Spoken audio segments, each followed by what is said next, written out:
All right, just going to do my film analysis for our first set of games here.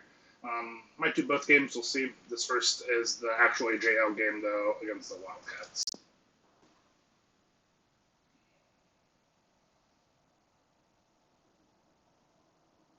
I like where the help is coming from here.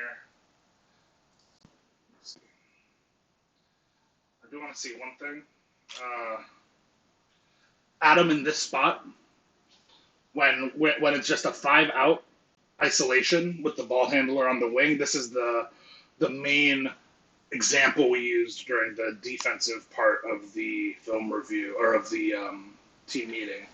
But as a base, I want you to try starting by pushing this guy towards Duck instead of pushing him towards middle.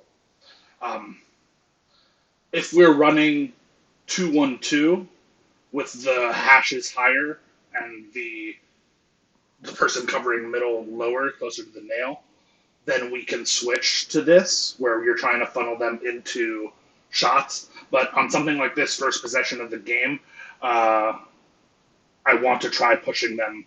Again, it's kind of just a continuation of the theory that we don't want them getting middle penetration. Because the problem is if you are playing him straight up and Shots has to be really worried about getting in front here, it leaves open the possibility for middle cuts, middle catch and shoots, like off of no dips and whatnot. The cut especially is really bad because if the middle cuts here, the only one who can guard for him is James. So this is why choosing our side and like trying to have a sense of what side we're pushing an offensive player to is so important. Because if everyone knows that we're trying to push him left, then it tells the off-ball guys what they need to be doing. If he ends up going right, it's Shots' responsibility to come in front, which means that James needs to be playing higher, or at least more in between the middle guy and the hash, and Zen needs to come up. Whereas if we know that if we're going left, these guys can play closer to their men. So it has kind of these cascading impacts. And as you can see here, Duck is like really ready to, and this is like, I think, scheme correct to take this. So just before we get into this situation, try to call which way you're trying to push him. I think that can be really helpful. As it turns out, this is really good defense. You fully deny him going right, honestly, which so maybe you are, this is you executing the scheme. Like that's perfect, right? Like you want to get bumps as the on-ball defender in this spot. You want to get bumps going right. You want, because that's how you dissuade him. And you want to kind of let him go here so that you can rotate and switch off onto the man, like when you make the pass off. This is all really good. I really like how Zen steps lower. So his man sinks, which is interesting how they know to do this. Obviously, it's late shot clock, so everyone's thinking about rebound. But Zen doesn't just stay attached to his man. He comes over because it does look like Duck might have lost here because of this jump. And so he comes over to dissuade the shot on the side of the rim, which is good. Duck, when Zen jumps, Duck gets over to make sure that the drop off isn't there. It was actually a very good defensive possession, and we get a board.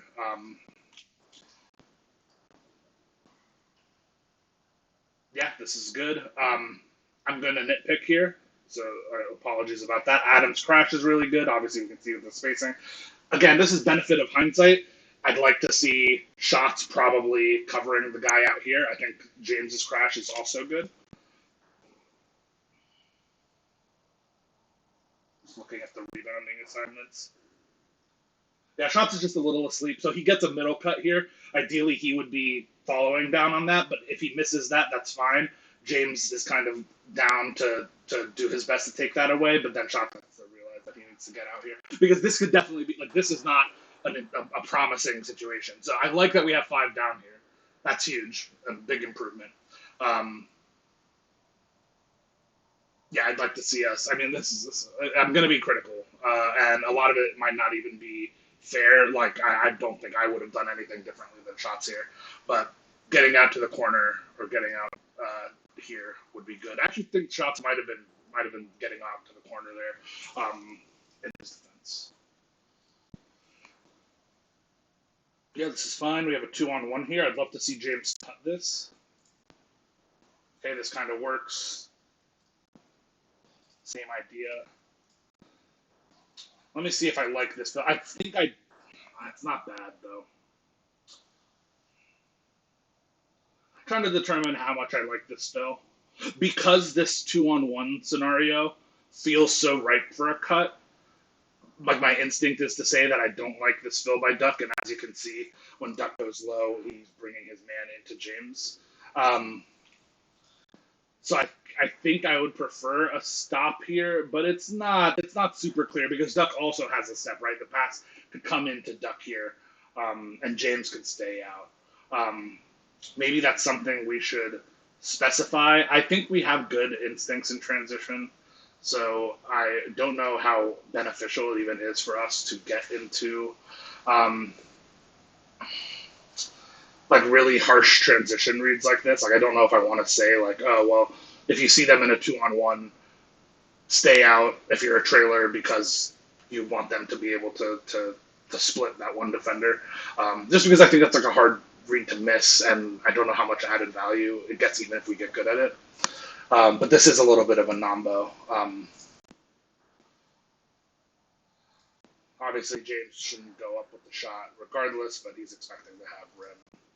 Um, really good job getting out of the corner, seeing that they were too low. So, right when we normally we want to crash the corners, obviously, but in this situation, Duck and James are like clearly the people who should contest this offensive rebound. And we didn't restate this specifically in the team meeting, but one of our goals is to always have three up top. So when we see one, I actually wouldn't mind seeing Adam already start lifting when he sees Duck low like this, because one of our goals is to always have three up top at the end of every possession. Not that I would have expected this to be the end of the possession per se. Um, but as you can see, Duck, when he goes to fill corner. He's expecting Adam to lift. Adam does a good job lifting once the shot goes up, though. I think Duck is correct to go back in once the shot misses. So it's these two. In general, we own three back in transition, two crashing on most typical plays. So we get to that configuration. So that's very good. I like this pickup Zen in transition. Shots holds and then is able to return. The wrap comes, it stops, they switch. Adam, because he's first down, takes the corner. This is really good. So what looks to me to be happening here is that we're pushing him left. Duck is getting blown by, as he should. I really want Adam to slide in front here. Oh, nice, perfect. I want Duck to trust. So Duck, don't get into try as best as you can to eliminate this desire to chase because this is all perfect, right? Like this guy is completely fucked by Adam here. So trying to make the read even earlier that we want to get to the corner on this because this is all really good. Like they do a good job, right? They what they want out of this is to get a driving lane to the left, but we guard it perfectly. And this isn't like he has to make this pass right now, and he needs to be really, really quick to no dip this. I mean, Adam still has a chance to jump back if he makes the pass too early here. So I think if you don't chase and you just get to the corner, like this is almost like a perfect switch, in my opinion. Zen is still watching off. Like Zen is watching his man off ball, ready to take this cut. That's really good. I think this is fine.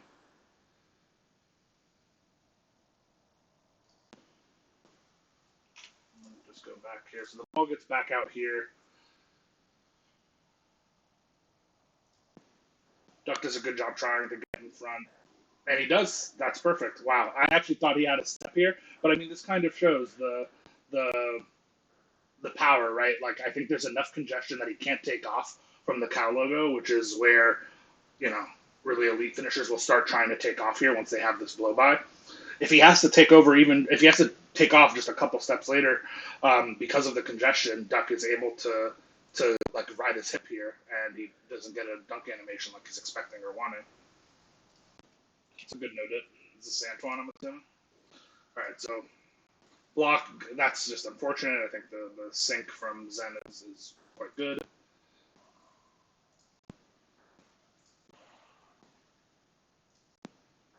I mean, I think that's okay as a first shot to give up right at the second chance point. I don't think there's anything inherently wrong with the shots is trying to play low. It's off of a scramble situation. I think it's fine. Duck, I need to see you do. I want you to have more ownership and control of what you do in this spot. So, called or not, this needs to be a screen. It seems like this is just like too obvious of a screen situation. So, to see you not at any point screen and then get out, especially maybe it's because of the way shots plays, but know that he wants to get back to the left almost always. So when he does this like hang dribble to the right, he's very rarely going to hang dribble like this into a burst to the right side. He's trying to get back over. So what I think like the best case scenario here is that you set the screen. This guy sees the hang dribble. Shots is threatening a shot from this area, so he feels he needs to actually fight through the screen. He does, and then Shots uses his momentum against him, cuts back left with a lot of space. So this whole play ends up pretty scuffed because not only do you not present a screen for him to have to fight through, but you end up popping out towards the direction that he ends up wanting to go. If anything, I think the read here, look at how these two are blitzing him. The read here, I was going to say, I didn't like know this was going to happen, but like from this point, you want to be able to identify that if you set a screen here, this guy on the left is so fucked that this guy is going to need to step up to take away Shots' shot, which means just from this point, like if we can get to the point where this is telling you slip the screen, then that is the ideal point. So I think honestly the truly correct thing here is to do a full pick and roll where you set the screen, let him contact you, see if Shots gets this shot, but be ready to roll afterwards. If you want to be really aggressive, like personally aggressive, the read here should be to slip this because you see that Shots is threatening this. Like you're using the idea of using your teammates to get yourself open. We've created a situation here. Shots is going to threaten this shot. That means that you're going to be able to go because this guy is going to step up, or Shots is just going to have an open three. But yeah, not setting the screen and then popping. So I don't even want to call it a ghost because it's not particularly. It doesn't seem like planned. I think this is just you again trying to get out of the way. But even then, even if it was like a really intentional ghost, where you just like turbo past this guy when he thinks he's about to fight over the screen, and then you decide, fuck it, no, I'm not even setting it. I'm just gonna burst this way. But then you need to like really burst this way because like then you're threatening a shot out here. That's also an option. I think it's like worse than the other options, but like that's like a totally an option. But it's this idea of making a decisive move here quickly.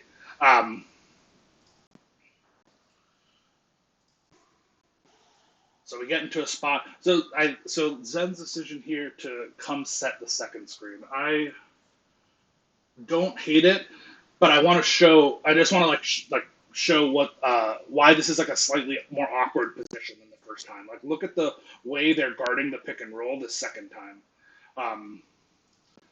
So here they're starting the blitz. Zen comes up. This is pretty good. I mean, Shots does have this tendency, and I think he does it here maybe to like over dribble on one side. This doesn't look particularly great to go over, but when Shots makes this move back left, he like puts himself in jail because now look at how this guy has him. He has him completely iced. It's like pretty much impossible for Shots to get back over this screen, but Shots now his personal only option is to go left. But there's two defenders here. This is just not an open lane. So Shots is in trouble. I'm pretty sure Zen is about to roll. I would have liked to see Zen roll on this. I don't hate it as well because this guy has no reason. So unlike the situation with Duck, this defender has no reason to play above the level of the screen once he sees how well Shots is boxed. So there's not a ton of ways to know that Zen's rule is actually going to get open here, and I don't think it necessarily would have. So this is actually fine. I think this is actually a totally fine read.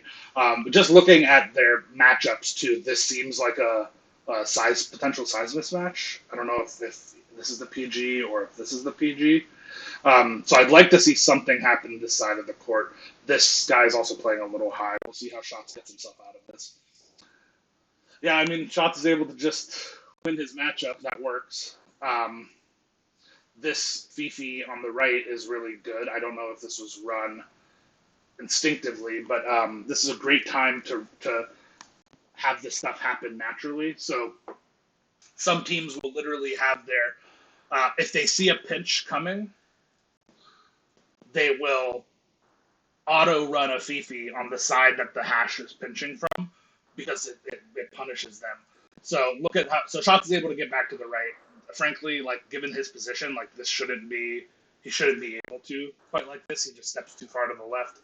Let Shot gets back through his right. At this point, it seems obvious that this guy is going to need to step. So this is a great time for them to have a Fifi here. I don't know if I'm assuming this was called, but if this was instinctive, then I really like that. I think this is a good pass to the corner.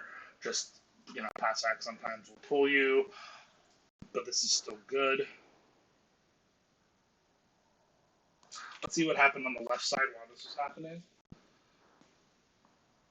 So if this was a called play, one of the things that I forgot to mention in the team meeting that I think is really important and really locks into our theme or theory of mental exhaustion of the other team is that when there's an action called on one side of the court, the people on the opposite side of the court should be doing something.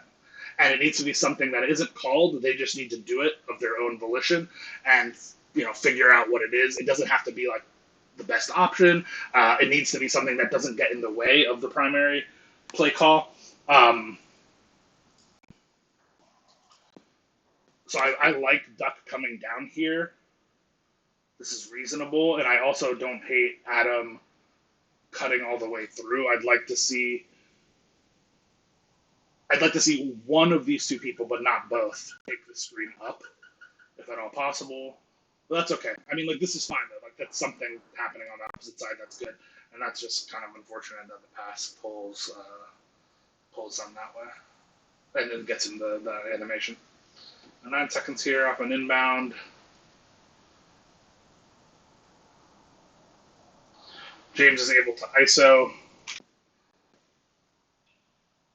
This is all fine. And yeah, again, this looks like oh no, Duck brought his man in. This guy, number 67, is not getting any relevant contests on this shot. So I think it's totally fine. That Duck is like looking to get inside of his man here. That works.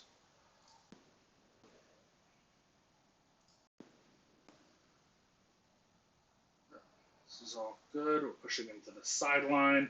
Shots is ready to switch. Really good job stepping in front by Duck. That's tough. But that's all really good. Seemed like we had a good sense of what was going on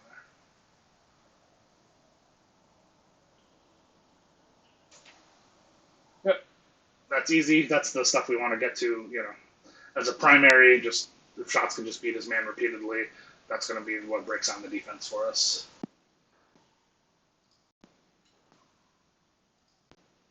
Ooh, both go. So this is the beauty of his running stuff. So this guy cuts. We don't have a clear idea of who should go where. Contest that. We get there a little bit though.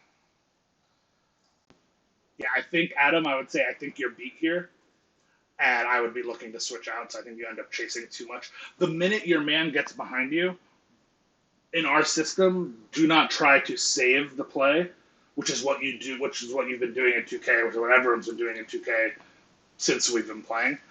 Just recognize, oh, he's behind me. Not even like I don't want you to think about it in terms of I'm beat, even. But my man is behind me. I'm switching out, right? At least if Duck is on point here, which he is to pick up this cut, because you're technically the best person to be here. Shots does a really good job, still able to contest. Like we don't want two on ball. When we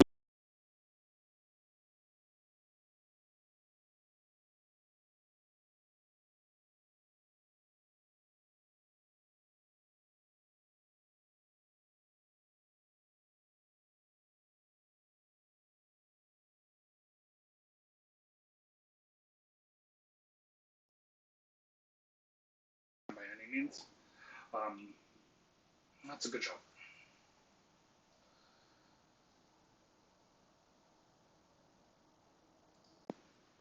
Yeah, I really like this, Zen, how you're because this isn't how you normally play. So I don't know if this is that you saw a mismatch here, but you try to get inside of this defender, and now this is just like the rim is wide open. This is even like oopable. I don't love that. Let's see. I don't mind it because Zen has such a good offensive rebound chance here. And I'm assuming you were trying to no dip. Maybe you didn't know it was coming, so that it just happened late, so you got the hitch, like when you tried to like go into a post up instead, or maybe you just didn't no dip, not thinking that you needed to. But yeah, if the shot just like gets over his hand, Zen has like a good chance to offensive rebound it. So in that respect, I like it. But I think the read here is Zen on the smaller man, and I don't know if that's ever discussed that their smallest defender and presumably worse interior is on the right hash, and it looks like that's where that's his zone. They're running 3-2 zone with him here. This is really good. He goes up. Yeah, even I mean, again, like this is the smallest defender. I don't mind. Yeah, this is good.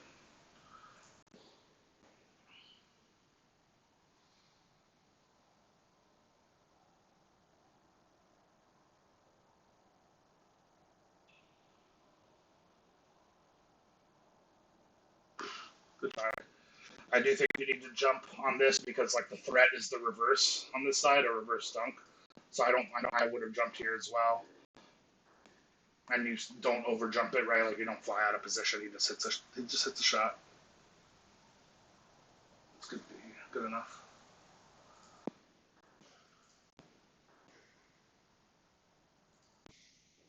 Um, I want to see us get to the point where we can run the full freelance in this spot. Again, this is our bread and butter play. This is why we have a freelance that specifically addresses this action. Shots is on the left wing, dribbling in isolation. He's going to try to get to his left. The three things that need to happen every single time in this alignment are the corner shakes up once they see Shots has like sufficient penetration.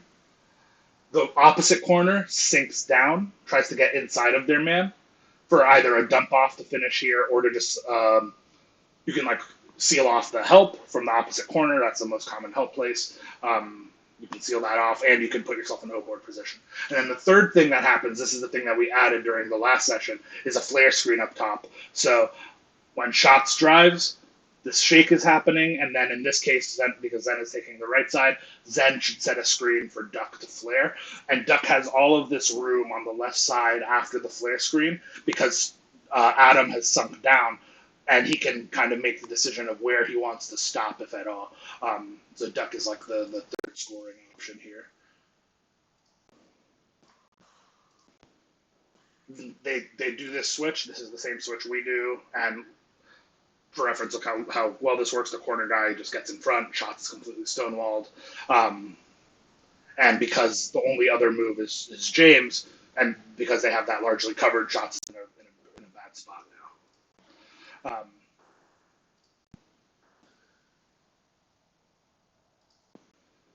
And this is okay. Like this is a good okay. This is a good drive. I understand why you would drive like this because look at all the space you have here. You know Zen is going to clear out here, and a lot of times Zen's man is just going to follow him.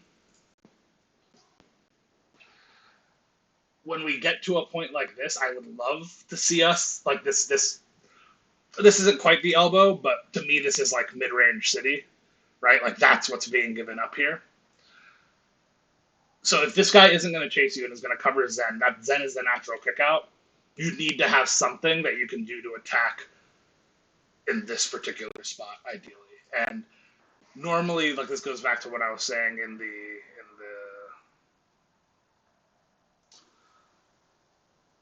team meeting that if you have something in mind from this area, I know this isn't quite the elbow, but it's close enough. Then you won't be in a position where you feel like you just have to take it. Nice, really good job. Zan thinks he can post up. You cannot post up shots. I mean, if this pass gets through, it's a decent look, and it does get through. I don't think it's the best read, but that's totally fine.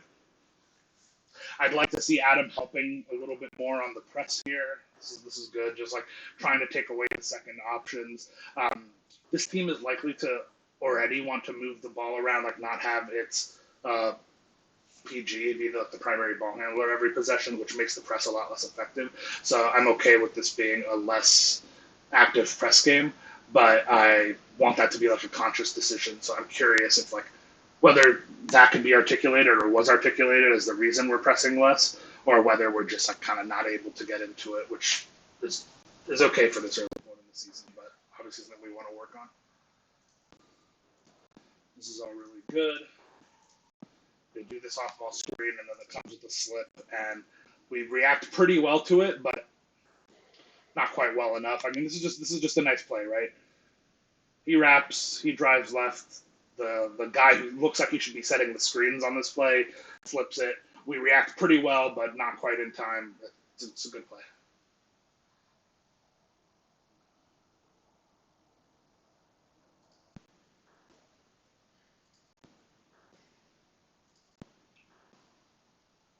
Yeah, I like this. I think this is kind of the same thing as the auto Fifi from earlier, but I'm assuming Duck cuts here because his man ends up stunting towards shots a lot. Look at the way Duck's man is like really committing to stop. They want to stop shots. Like this is almost a double. Like I would call this a double on ball. So this is a good time to cut. Um,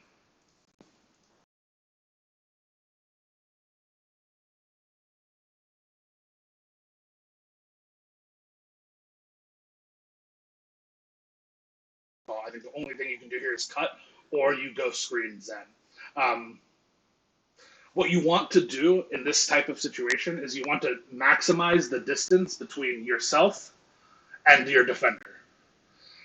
And one of the ways is just cut away from him. It's like blind pig or whatever, where you cut behind someone whose eyes are turned away from you. Obviously, works better in real life when you don't have the third person camera watching the game. But the other way you could make space is by just like drifting over here. You could drift just by like being ready to space out. Like you could take a couple steps here, be ready to no dip from this spot, and then it's this guy's responsibility to notice that and cover too. You could screen Zen for Zen to cut around his man into the middle of the paint, or to even pop out into the same space. Um, you could back screen Zen. Again, just getting as far away. You could back screen James even better. Just getting as far away from your man who is mentally and physically, in this case, preoccupied, is good. And cutting is a totally valid, good way to do this. Shots gets the shovel pass off. It's an easy dunk. That's good. We like that.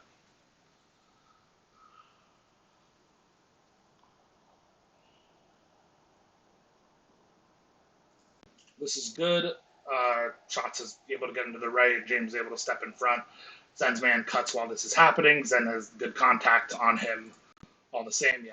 This is fine. I mean, like he gets a little ahead in front of you, but I don't think that's anything to do really with like your reactions are good here. Um,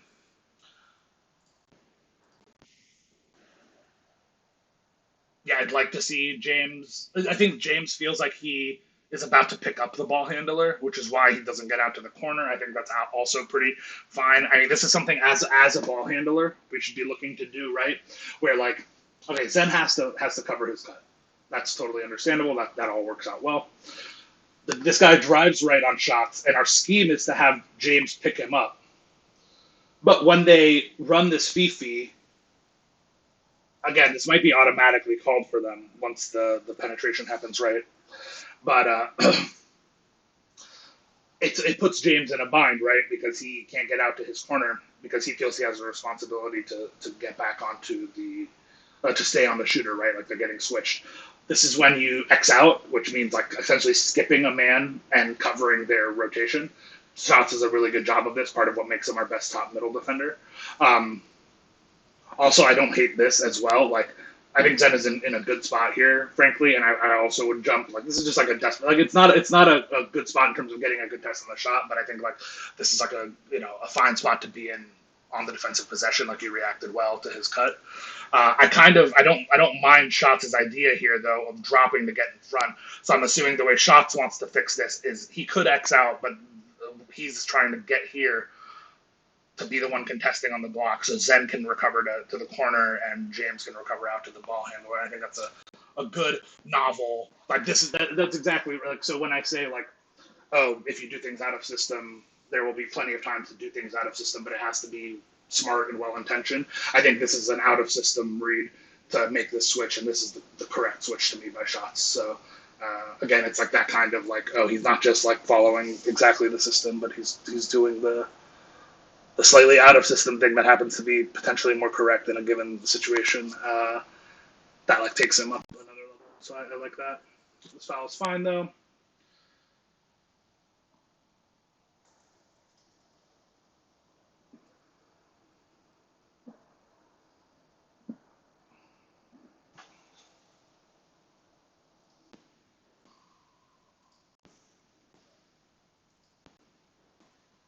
Duck by this point, I kind of would already like to see. So like if I were you, I feel like I would already be wrapping Shots here, knowing full well that when I wrap Shots, you're potentially bringing your man into Shots' orbit and making his life more difficult.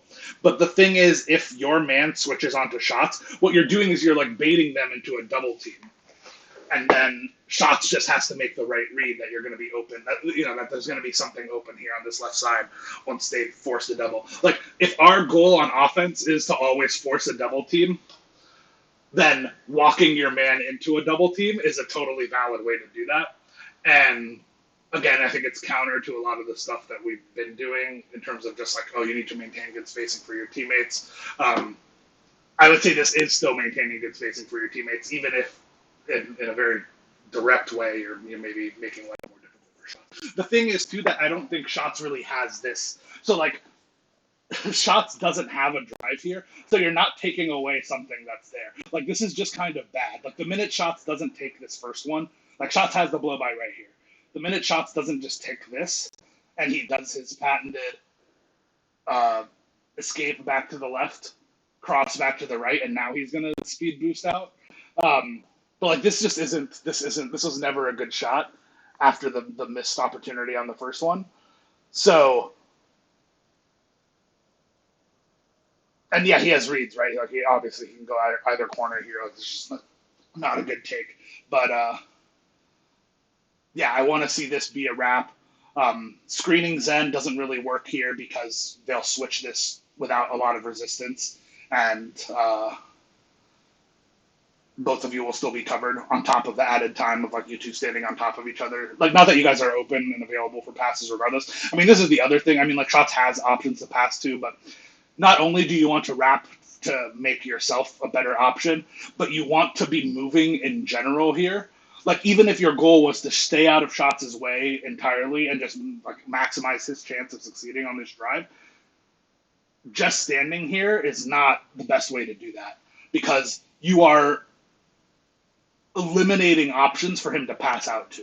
So like you need to be like trying to move and create a passing lane for him to get it back out to you once he's in this stuck position.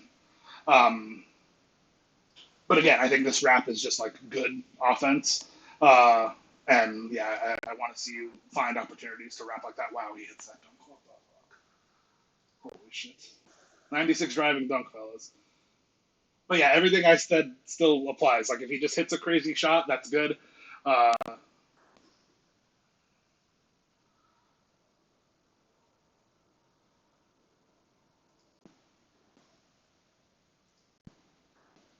Zen doing a really good job staying with these cuts.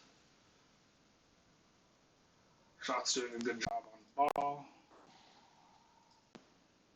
Yep, James has followed through. Zen is here to catch any baseline drives or this cut. I think that jump is fine from James. I could see a more adept team getting there. And so this is the interesting one. So both Zen and Shots jump at this. I think that's reasonable. Here's the cut from behind because Shots needs to leave his to do this. I'd like to see Adam make a little more. I mean, it's when this guy cuts, it's probably fine. I think this is just like not again. This is not the right decision for him to make. The right decision for him is to move away from Adam. So the minute Schatz pulls himself out of the play, Adam is should be responsible for two. What I was going to say is I want Adam to do a better job watching for when Schatz needs to or just makes jumps like this. Because you can make an argument he doesn't need to do this, but regardless of whether he needs to or not, as the hash defender, you become responsible for playing two. He kind of solves this issue for you by cutting, but what he should do is move away from Adam, making this as difficult as possible for Adam to play two here. But regardless, Adam doesn't really seem like he's ready or thinking about playing two. And when Adam moves, Duck should also move. You know, trying still to play primarily corner, but to give help towards the hash. Anyway, the cut comes, but because it's a cut into like he gets the foul because they want to go up for the dunk. Zen is falling. Not great because this lets us like we end up guarding this play 3-on-2, right? Like Schatz is behind the play after the jump. Yeah, Adam I think needs to be outside more than well he covers the where the guy he was now responsible for went. So it's actually fine. But this foul is fine.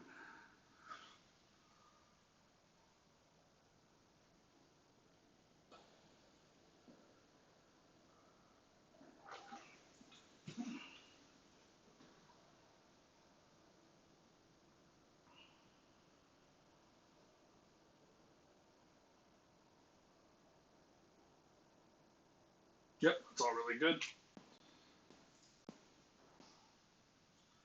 Obviously, like if this pass gets here, like in this moment, the open options are here. But I think I get not throwing this pass.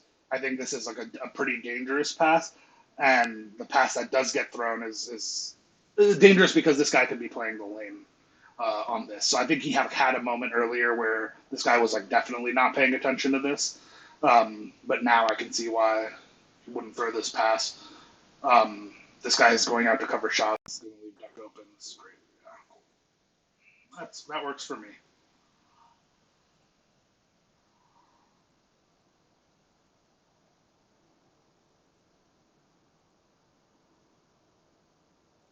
Really good dig down. This is one of the best times in this game to dig down is when someone is trying to dribble out of the paint. You just lose the ball so frequently to pretty soft bumps um, like this, and this is a great time to try to like get your leg in there by James.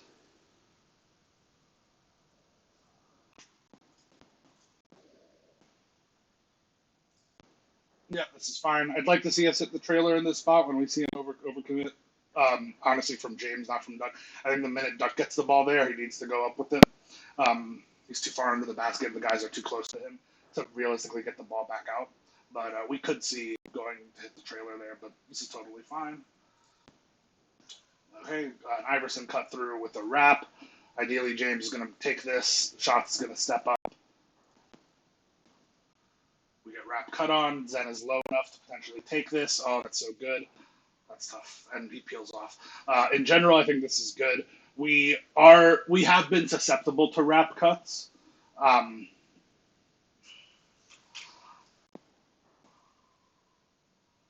I think the easiest way to again, it's the same issue as always though. It's always the same principle. It shouldn't matter if they are wrap cutting you if you play low enough. And the reason we're susceptible here, and why I think James in particular you're susceptible, is because you play wraps really high. But the thing is, you only need to do that if you're trying to actually stay attached. If we're looking to switch this, you don't need to be this high. But by being this high, you're super susceptible to this cut. Um, so you just need to play lower as a base on these perimeter actions. And again, of course, that's going to change situationally based on who the shooter is, right? If they have deep bomber, they're liable to shoot at any point along here. So you kind of have to stay more attached, which means playing higher and inherently being more susceptible to this. Because like it's totally possible, I guess, that Schatz takes this, but like if Schatz takes this, you're not in great position to guard this anyway. Um, so I kind of feel like this is something we can work on generally. Also, just by the look of it, like you can see that like Shots is kind of playing. We're playing in a 2-1-2. Maybe that was called. If so, that's fair. Um, in which case, I would actually like to see Shots be the one who takes this, not Zen. If we're playing 2-1-2 explicitly. And if we are playing 2-1-2 explicitly, then I think it means that James needs to be more attached here. Why I don't think we're what I don't that, but I don't think that's happening. I don't think we're consciously calling 2-1-2 here. What I think is happening is that Shot is aware that you're playing high, is aware that we get beat on wrap cuts, and is playing incredibly low. But what we're doing is reinforcing everyone else's bad decisions here. So we just need to fix this. In my opinion. Also, if we know if we're trying to play 2-1-2 or 1-2-2, then it changes kind of our general idea of what's okay and not okay here. Hopefully that makes some sense, right? Like if we're playing 1-2-2, we want Shots really high at the point of attack, and then Shots is the one who's really out of position here. You still are out of position in a 1-2-2, James, because you still need to be lower than your man here. But it could also be the case that if you're playing 1-2-2 and Shots is this low, that you are kind of baited into playing higher by how out of position Shots is. Again, this can be communicated out, but this isn't great. As it turns out, again, I don't think this is called. I think this is 1-2-2, which in my mind is like our normal 3-2 is our base. Zen is doing a good job getting in position to take this. Another problem is though that if Zen takes this, which he should given the shot clock situation, because you followed so far on the wrap, you're never getting back to the corner. Like you've let this guy manipulate you far away from your rotation because you didn't predict that the wrap was coming, let alone the wrap cut. Right, so like they could make that like you're in position to at least play the lane, but like that's like a desperation situation. The thing is, Zen is in such good position for this that this is good. Unfortunately, I'm assuming just no one's expecting him to just go up here because I'm assuming that is just a hands up animation. And the way he gets a bump on you that pushes you into the dead zone, and that's just kind of unfortunate. But like in general, I think like your positioning is good. The idea of the switch here is good. James does recognize the switch and get there. I just think it's late, and Shots does come out to the shooter. But this was sloppy enough. Like we gave up points here, but like this was good. This was good defense against this team, but was sloppy enough that I think that both the corner guy and the top of the key guy probably had shots if they were more like individually talented. I love that. That was sick. Way to give yourself a chance at it. This is just given your ratings, this is a crazy no dip from 27, but I love it. You have time to get it off. Yeah, I mean that's sick. All right, so up three hasn't been very clean so far. I would say you'd want to be a little bit farther ahead of these guys. I know we start going away with it in the second and third quarters, so hopefully we start seeing a little bit of that. Nothing too bad. Like good contests on a lot of the shots. The biggest thing is I wouldn't expect them to have 17 points in the quarters moving forward. We're all fine here.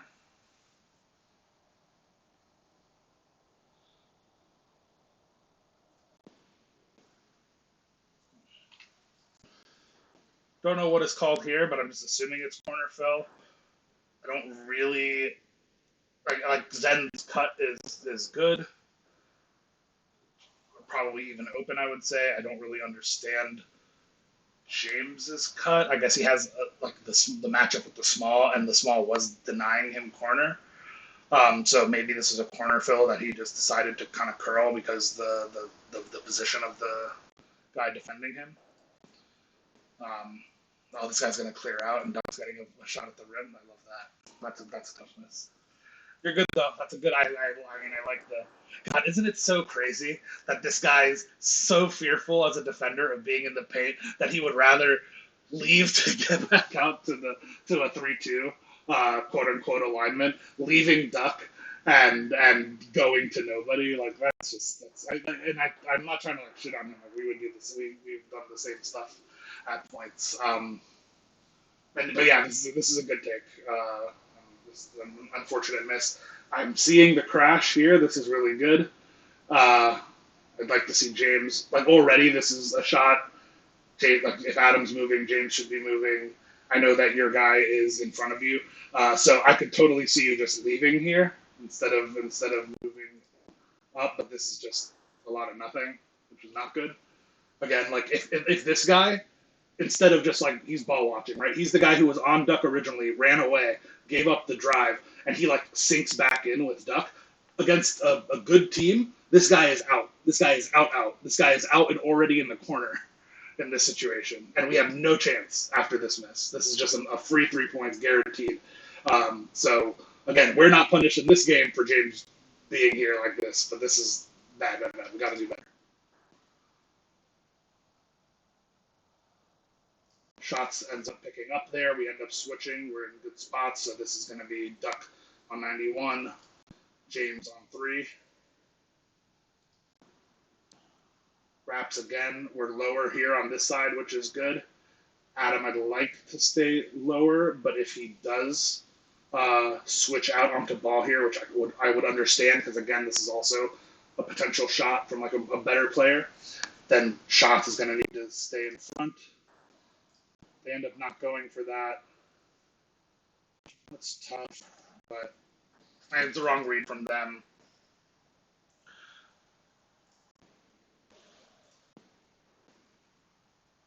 We end up two in the paint, but it's hard to say like what's right and what's wrong here because we're both a little behind it. Again, we're just like behind on the wrap cuts. So I think that that's like something we want to fix by the end of the year because this is we knew wrap cuts were a problem for us even before. So while James is under in the technical sense, his man, I feel like James's eyes are still on ball. Right, like look at the way James is positioned. Like I feel like you're in your mind, James, you're not switching this early enough. Like you don't see that this is a switch incoming. You only realize, oh shit, I need to switch. Like once he's already past you. But with wrap cuts in specific, that's not well, with wraps in general, but like wrap cuts especially because of how little time you have before he gets to the rim. Like that's just not going to work. Like you have to be able to predict when the switch is happening. You play it well. I mean, honestly, though, you play it well. This pass kind of pulls him in front. I'm not I'm not so upset. I get what why Zen kind of wants to help down here. If Zen is able to get all the way in front, that would be good, and we can still peel this. But yeah, this pass kind of pulls him in front. This is a tough spot. Nothing awful. Like I said, I'm being critical here, and I have the benefit of slowing the game down and pausing and like having like seconds and minutes in some cases to look at like paused frames, which like obviously doesn't get to happen in game. So I'm not trying to say by any stretch that I would be making the same decisions that I'm advocating we make if I were in the game in these spots. Like it's completely different playing it in game speed. Again, this is just like kind of what I'm seeing in hindsight. So take everything with a grain of salt.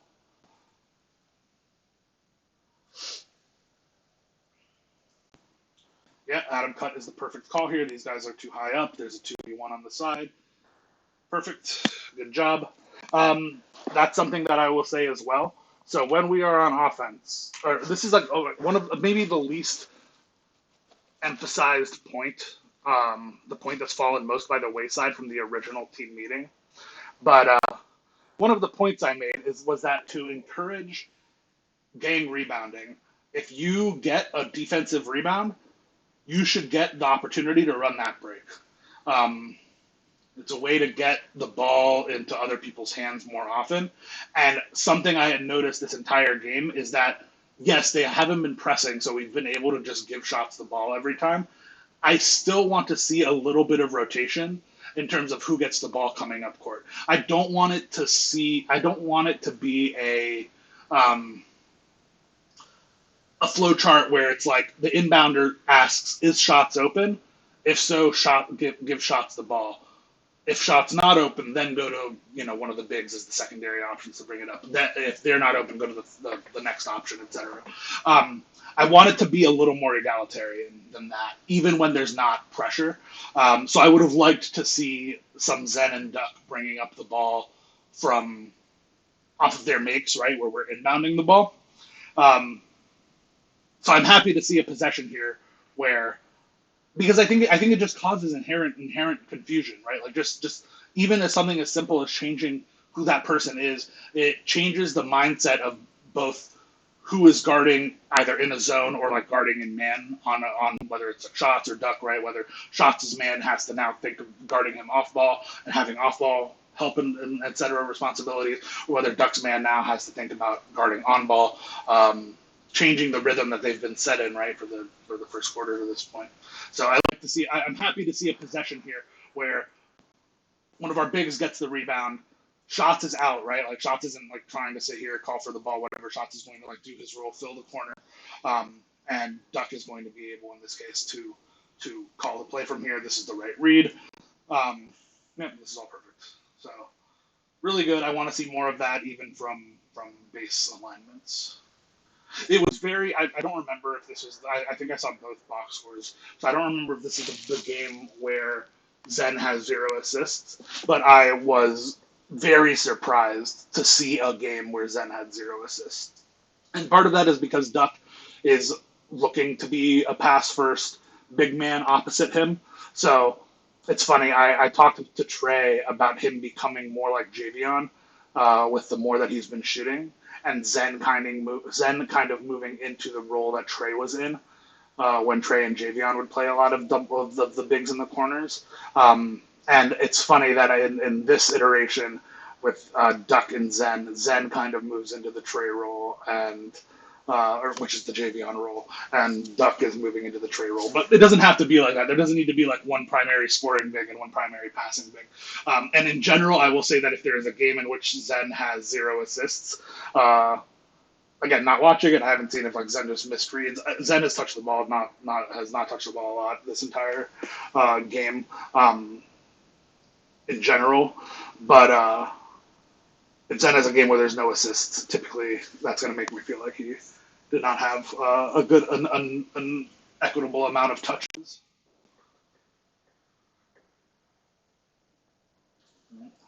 When they're playing this high, you got to think that they're calling something.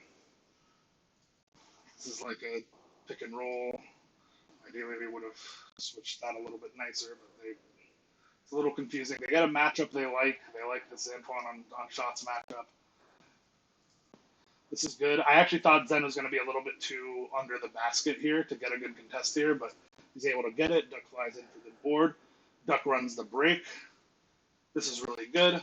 Perfect. Nice. Good job, guys. Love it. I really like James's decision to fill middle here. He could just stay out he could stay out, and this could be Duck attacking the lane.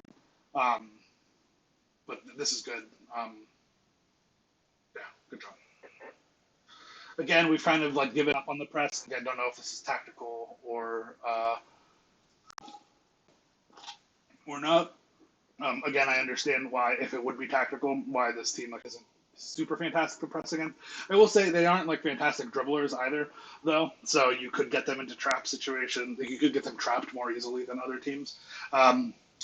Again, they've beaten us on this. Wrap comes out of or like a lift comes out of the corner while the corner guy cuts.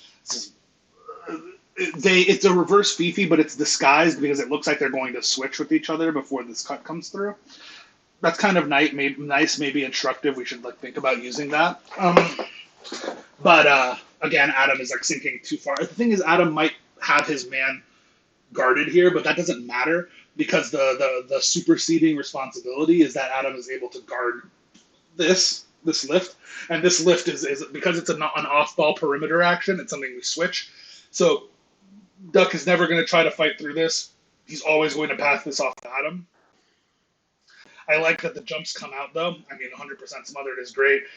Again, not a great rebounding spot for us. Because we need to commit to the jump, we're not going to rebound here very often. They're going to get this out. This is fine. I like Shots' jump here. That would make a lot of sense as a shot for Gray. This is more like a playoff thing, but like this is a shot I would let Gray. I don't even know. Maybe I wouldn't. Gray is looking to pass. I'm not surprised as a player. So like this would be like a read, an out of system read where you would like do something different than what the system dictates we do because of something we know about a particular player. I'm not surprised that he passes this. Also, I understand why all of us are going here. I would also do this if I was any of our players, but it's a scramble situation. Obviously, we'd want to foul off of the offensive rebound. He did a good job getting it out fast. It's nothing too bad. Like nothing I can really fault anyone for. If we can get better at that, great. If not, that's just the cost of doing business and potentially losing some rebounds. But what I will say is, I think that this starts like this entire defensive play starts because Adam doesn't recognize that, like Adam sticks to his man instead of running out here, which causes shots to have to jump out here. If Adam is here, this doesn't happen, or if Shots doesn't feel he needs to jump because Adam isn't going to jump, then Shots would be in position to be manned up on these guys. Shots is in one of our best rebounding positions. I mean, in general, I would like to see us get better boxes on this.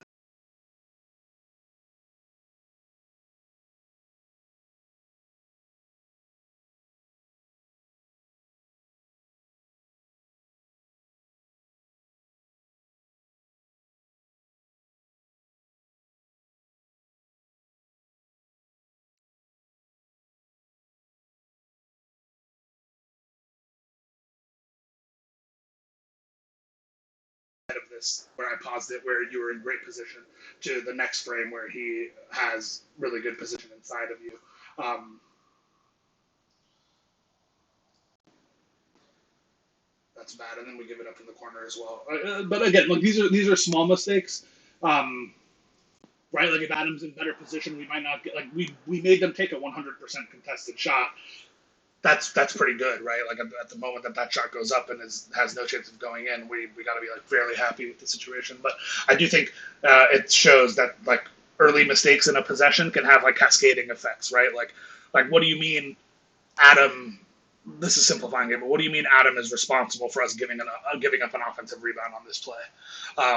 But I think that like you could make an argument that that's true given the sequence of events. I like duck filling the corner here when James is the inbounder. I really like that. Obviously, you'd like to see this pass get through. I think by the time the thing is, Shots is already in these sequences. Um, when Shots drives like this, I'd like to see duck lift. I'd like to see the flare screen get set here by Zen for James. I'd like to see a drop from Adam. Um, and there was maybe the thing is I totally get that there was a moment where Shots might have had Duck in the corner open, so I get why Duck wouldn't want to move, especially towards seemingly the defender that's switching onto him. What I will say about that is that it could be bad. Like it's a tough spot. It's a tough spot. If you're making a conscious decision to sit because you think that you're open in this moment, that's fair. That's probably even correct. What I'll say is that if you're worried about this guy getting back to you, one of the reasons this wrap is good in this situation, regardless, is that this guy is going to be running towards the corner. So you are cutting against his momentum, which is just always really good. You're always going to create separation if you cut against the momentum of the defender. This is why in transition I'm almost always looking for moments where I'm expecting somebody to close out to a corner and I send a cut against the direction of the momentum. Like that's just like it's such a foolproof way to get separation. So yes, you might be open here. Yes, if you take a step, you might actually making it easier for him to get back to guarding you. But as long as you're willing to actually take a few dribbles at the ball, like if you start wrapping and the pass comes, let's say Shot sees you in the corner, maybe he even sees you late. Him seeing you late is one of the best reasons to wrap. But like obviously, right now, if the ball is in your hands, you want it exactly where you're standing and to put it up.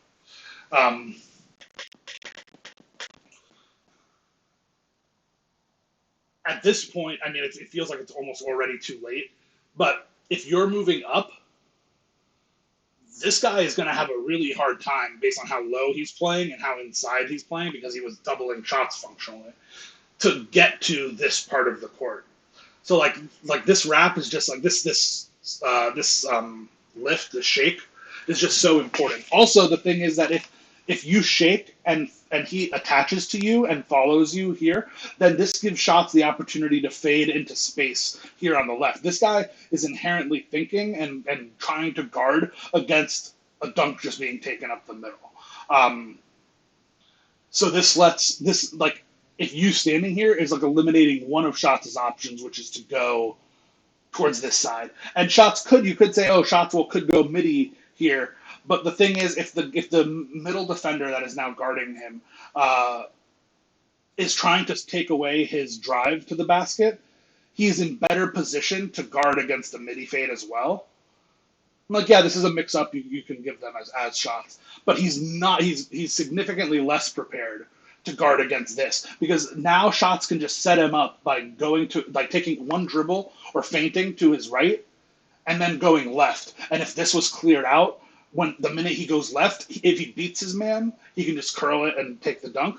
But he can also just take the fade against this guy's momentum. So like he's beating his man's momentum, even in an on-ball sense.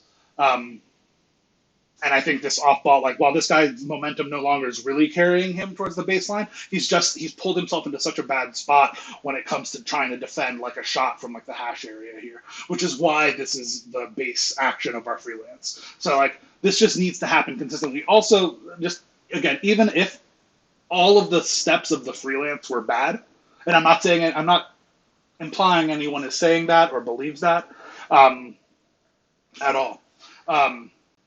But I just want to illustrate that even if I just told you guys to do a bunch of bad, nonsensical things, it would still have value because it would be giving Shots the same consistent look. Instead of Shots having to make a different type of look every single time. And it's not always going to happen, especially because Shots will start and stop his drives a lot.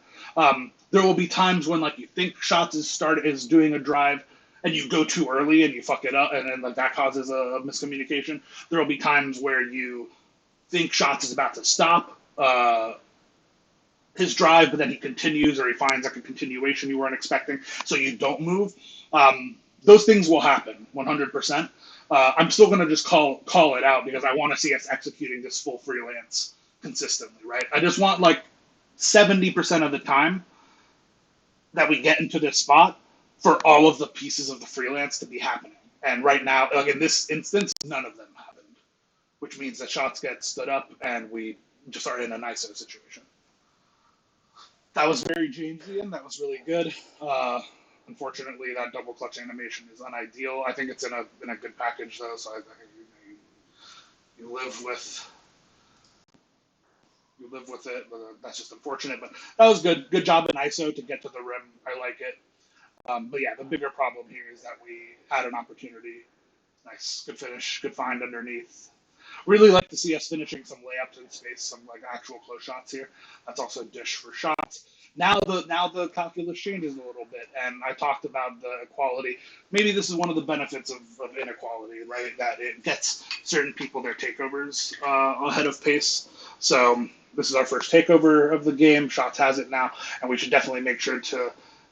We wouldn't want to have too many possessions, presumably, where the ball doesn't at least touch Shots' hand because of the added gravity that his take is giving us.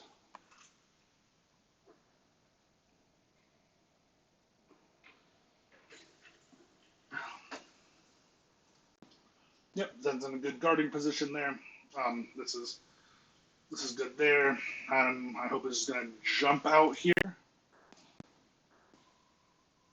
Again, this is just I think largely this is a trust thing. Adam does in fact jump out. I think Shots isn't trusting that he will because it didn't look to me like Adam was ready to, but he is. Now that they both jump, we're in a bit of a scramble on the backside, but that's fine. Like these four are not like these four should be able to be guarded by three. Yeah, we're able to. That's all really good. I really like James backing off after the screen here. I like Duck taking this. I like Adam getting back in front and Shots staying out. Ooh, let's see. I feel like the sync from Duck is incorrect. Yeah, I think Adam actually just got back in time here. Duck was scared he wouldn't, So Duck wants to go low, and he's expecting Adam to go high. But I think Adam does a good job staying in front here. Um, Let me make a pass out. I mean, this is fine. This will happen. In general, we're all trying to help each other, and I think that is the most important thing. And getting a sense of when certain teammates will try and will be able to get back to certain people or get in front of a certain cut is just a matter of like playing together more. So I don't think like that. That feels like those issues with shots jumping at Adams jump, if it's even an issue, and Duck trying to stay low to protect Adams' cut are totally fine by me because they like those are good mistakes to make, right? Because that's I think that's largely feeling each other out.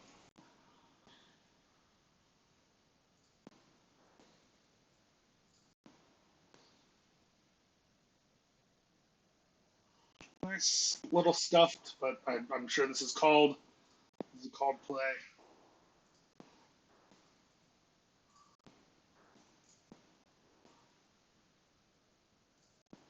Sure, is fine.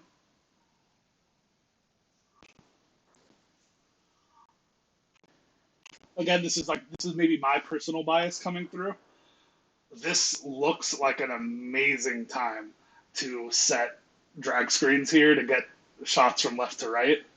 This just seems absolutely like this is like a I love the like this just look when you have the ball handler playing high and then you have like these staggers at different depths. That really makes me feel like it's a good time for like ideally even more this guy would be closer to the middle so Zen could easily screen him off left to right. um, Honestly, you could even see Zen like front screening him here almost to create like this pathway.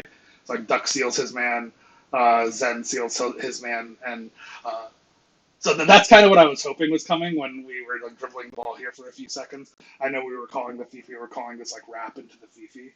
Um, so that's all good. This is a little like all of this is just like a little unexplosive. So I call it a wrap into a Fifi, but it's not really that. Um, yeah, like and we don't get a lot of space on this either because none of it's explosive. None of it is like really occupying anyone. Um, it's not all that great. Imagine this. Just and again, I have the benefit of just sitting here staring. I've never called this before. I would never call this. Just like in the flow of the game. So again, take everything with a grain of salt. But imagine if Duck sets a screen on this guy who is completely fucked, by the way, in terms of Zen. Like, not only is this just like potentially open, although frankly this could be bait. Like, I could see this pass being made and then this guy jumping and getting contest, which is kind of wild. But and not only do I think is he the weak defender on the team, but he's been the most well, him and the top guy have been the most helpy defenders. But also just like in this positioning is bad. So like imagine Duck screens this guy, Zen wraps, but it's actually for a Fifi on the left side. That sounds that. It sounds like something that's actually gonna like could really confuse people. Um, Normally I would say like with this setup you would want shots a little bit closer to the line so that Duck could wrap him, threatening a shot here before going into a Fifi because that's what's going to make it work. Like what's going to make a Fifi work is if you can get the defender to play high. Um, so if Duck can come around here, threaten a 3-pointer at the hash off of dish, forcing the defender to play high, that's when Fifi is going to be most effective, right? But as it plays out, look at how low he gets to play, and I honestly I don't even know how it's like. I mean, it's because this guy's hands are up. Actually, I know why. This guy's holding the right stick up the entire time. This cut works. It pulls through this defender. Although, frankly, that pass might have been there. It might have been a better read. Like this just wasn't ideal. Like yeah, just and then this is still hands up. That's a hands up contest, not a jump. Looks like a good contest. It's not. It's open because it's hands up. Um, so yeah,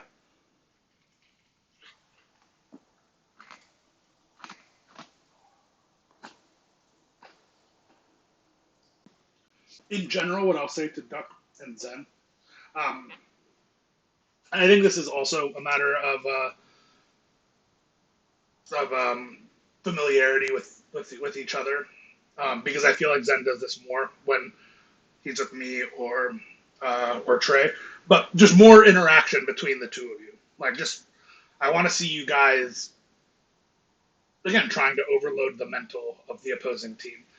Just like constantly switching with each other or faking that you're going to switch or mixing up setting a screen for one another versus ghosting or slipping the screen for one another. Just like give them constant things to think about, because it's also going to free up shots by him not having to receive as many stunts and doubles and stuff like that. I'd like to see Adam just attach here. This is a good follow through. Adam attach. Shots goes here. We got there. This is good. This is good. This like covers a lot of things. So this drop from Zen is pretty nice because it covers the drive. I think Duck kind of like barely gets here, which is fine. It kind of helps it threatens the drive while also threatening this. So like clearly from this spot, it's shots out, games out. For the most part, we get it and we get back to a situation. Zen does a good job on this cut. Yeah, really good job. Yeah, and like most of the cut defenses have been good. I'm not surprised to see one finally go our way.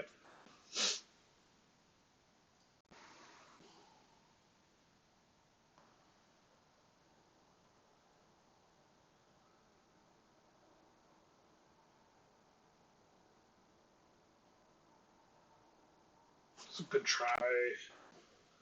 This is all good. I mean, this is a good cut. Ideally, you'd like to see a reverse here, of course, which I think he was trying to. I don't know what makes it so that's because he went up with his right hand, which means you were probably holding turbo and the right stick to the right, which usually is what you would do to get a reverse here. So I think that's just unfortunate that it pulled you into the foul animation.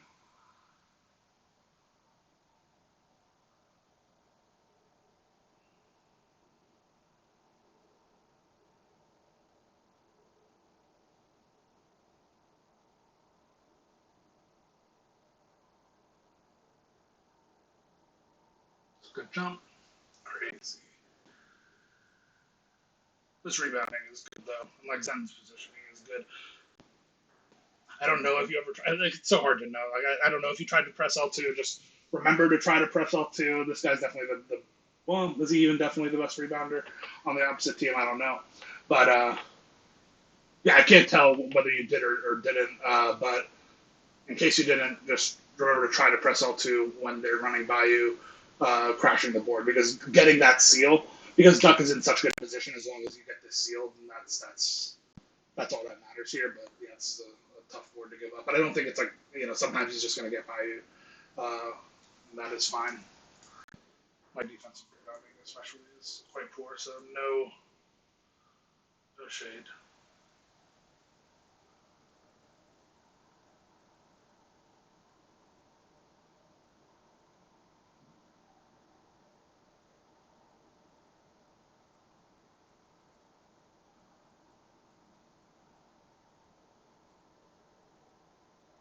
Nice. All good.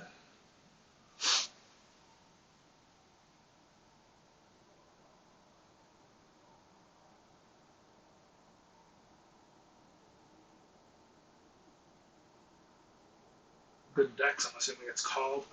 All right, so we see that James has interior take now. I would like to see us potentially bend our defense a little bit to push towards James with this and see if we can. So what that means is that if they're dribbling the ball up top in isolation, we push towards James whenever we can. Um, when it comes to taking drops on the right side, we try to have James play lower, Zen play higher. You could even have James play middle, so that he could rotate down easier onto both sides. That's probably a good call. Is at least this is a good time to test out like 2-1-2 with James in the middle when he has this take active. I like this decision not to follow through because we knew there was someone coming in to fill on the right side. This is a good switch. Is this cut? Nope. Another wrap here. James steps up to the ball. Pretty good.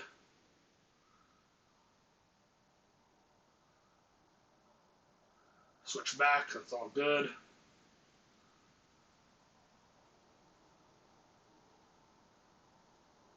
Nice. Really good possession, guys. They're in a box. It's tough right now for them.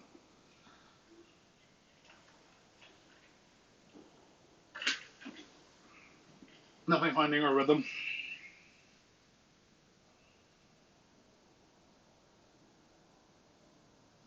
I like that fake into the pass out. I think all of that was pretty good. Don't like that contested midi. Really good cleanup though. Obviously, this is anti. This is not a what's it called? So this is a good crash in my opinion, despite being out of system. The reason why is because the center, or yeah, I mean I guess this is the center. The person guarding middle in this situation felt the need to jump up in this case at a mid ranger. When this happens, this is always going to be a great time to crash from the top because the person who is most likely to get the rebound for them isn't going to be there. So I like to see this. Even better, I would say, is that, I don't have the comms, so I don't know for sure. But, sorry, let me get this. Um, if we recognize this situation, Duck is probably not going to get this rebound. I don't think people were expecting. I didn't do a good. I need to do a better job at watching for our offensive rebound crash. We have not done a good job of getting inside position and threatening offensive rebounds. This is not a time that I would want. This is not a time when I would expect Duck to really get this offensive rebound because of how far behind the play he is and how low this guy is sitting. So if I wanted to offensive rebound this, I would try to call it as Zen. That would be ideal. And I would try to recognize it as Duck in particular to get back out here. Again, because we want to end possessions with all three, with three people up top so that they can get back. So Adam is one of them. He's taking the shot. But again, look at how these three are set up here. Because Adam is taking the shot, he's inherently going to be a little bit delayed. Shots could start running right now.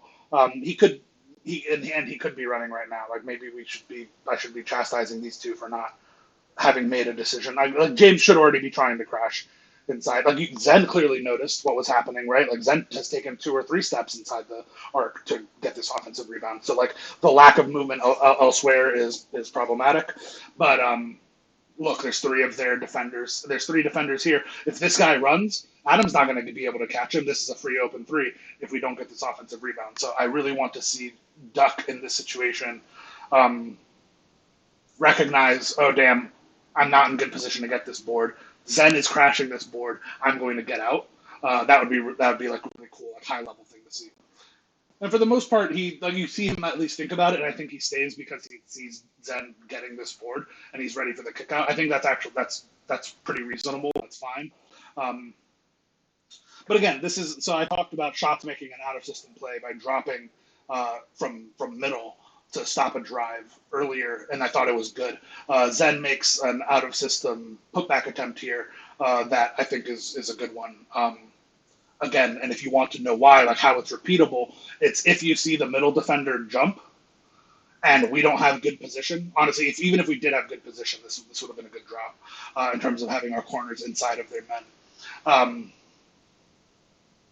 But yeah, so I think this is a plus. This is a good crash. I see Duck's take here. Duck, especially because you have this take, I want to see you dexing a lot and just like use the fact that you have unlimited stamina and specifically unlimited adrenaline to do stuff off ball on offense with this. Like tiny little steps, right? Like just try I don't know if you know the double tapping R2 thing to get a speed boost with slippery off ball, but when you have Hydration Hero take active, you don't lose adrenaline when you normally would on those moves. So use that to your advantage. Just like constantly threaten a back cut, constantly threaten a wrap, but then dex it back. Just be constantly jittery, moving, uh, try to get as much value out of it as you can. Yep, that's as good. I will say I like, and again, this team, because they're not like as talented on the sticks, is going to be able to be like moved into our system in terms of what we want. But just look at how high a percentage of our plays on both offense and defense are just 5-out isolation wing drive, which is perfect. That's our game plan, right? We want to get to this situation a lot because we know how to use it theoretically on offense, and we want to get to the situation on defense because we have a very specific, exacting plan for how we're going to attack it on defense. So I love how often we're getting to that.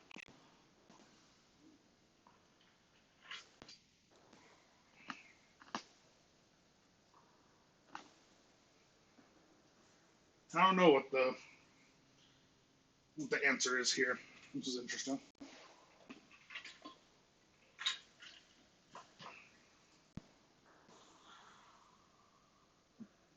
Yeah, I don't know. Maybe I'm just getting tired, but I don't actually know what I prefer here. Like paused right at this moment, it seems obvious that Zen should go here, James should go here, Shots should jump. So I get why Shots jumps. Per our scheme, I feel like it's supposed to be James jumping at this, but the problem is Shots got beat here. I mean, this is Zen doing a good job of playing low, right, which is another one of our scheme tenets, so that he has the option of potentially taking this. Um, Technically, it's not his take, right? This is help from 2 away because this is a middle drop, but he's been able to get away and has done a good job playing so low, like pretty much on the block, that he's always in position to threaten this. And that's what we want, right? If he's able to be here and we're not getting killed or punished in the right corner, then yeah, our scheme is to only have the help from 1 away. So in a truly rigid sense, James should be jumping here. Shots shouldn't be letting this go.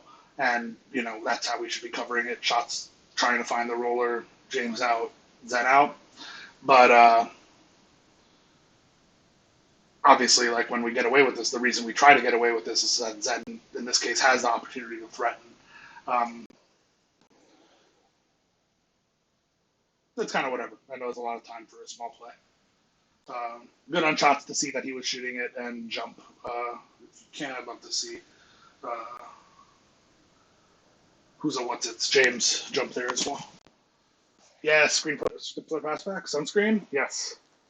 We're calling this sunscreen, by the way, from now on, because skip flare pass back SFP is close to SPF, and there's a screen involved. So sunscreen just seems like a very good name. Also, it feels like Dairy Daddy's lotion. I don't know. It feels like there's a thematic consistency that I appreciate.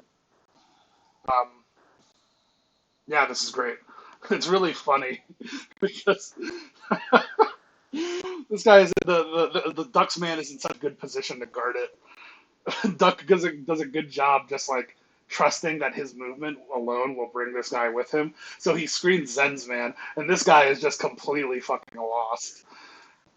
Um, Also, there are just no for Adam in this case. There are options out of this. Also, again, I'd like to. Well, I guess you wrapped around here. This actually worked. That's good. I want to talk about like the dummy screen, the dummy action stuff on the opposite side. So, Adam, you're in the corner. You know they're going to run skip flare pass back to your side. You have options here. One, you can cut, and I think you do here, right? Like yeah. So you cut. You should be in good offensive rebound position on this type of play because oftentimes the corner man is going to commit out. The other thing you can do is you can screen as well for Zen. You can either set a second screen for a recovering person to Zen, or you can screen off your own man to make sure that they don't have this potential contest. Again, this isn't a real contest. So I like this cut, but just reinforcing this idea that we always want to be doing something even as the non-directly involved person on a play call. Yeah, it's a good quarter, I would say. Yeah, 6 points. Seems good. Lovely. Killing them inside. They're 4 of 11 in the paint. We have no turnovers. Yeah, this is great. The shot chart looks very good. good amount of perimeter versus interior. The pace is really slow, which is what we want. I think we want it because it's going to limit our turnovers. So it's all very good.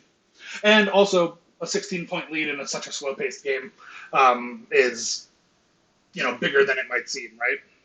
Because you have to think about it as like a percentage of the points. How many possessions is it going to take for them to come back? And given their scoring rate and how few possessions there have been, 16 points, whatever it is, a 6-possession game is really good.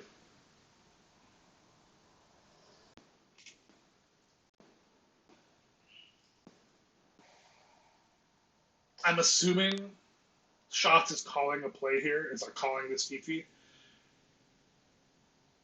This is a good. What I was going to say is that this is a good opportunity to slip. It's not an amazing opportunity.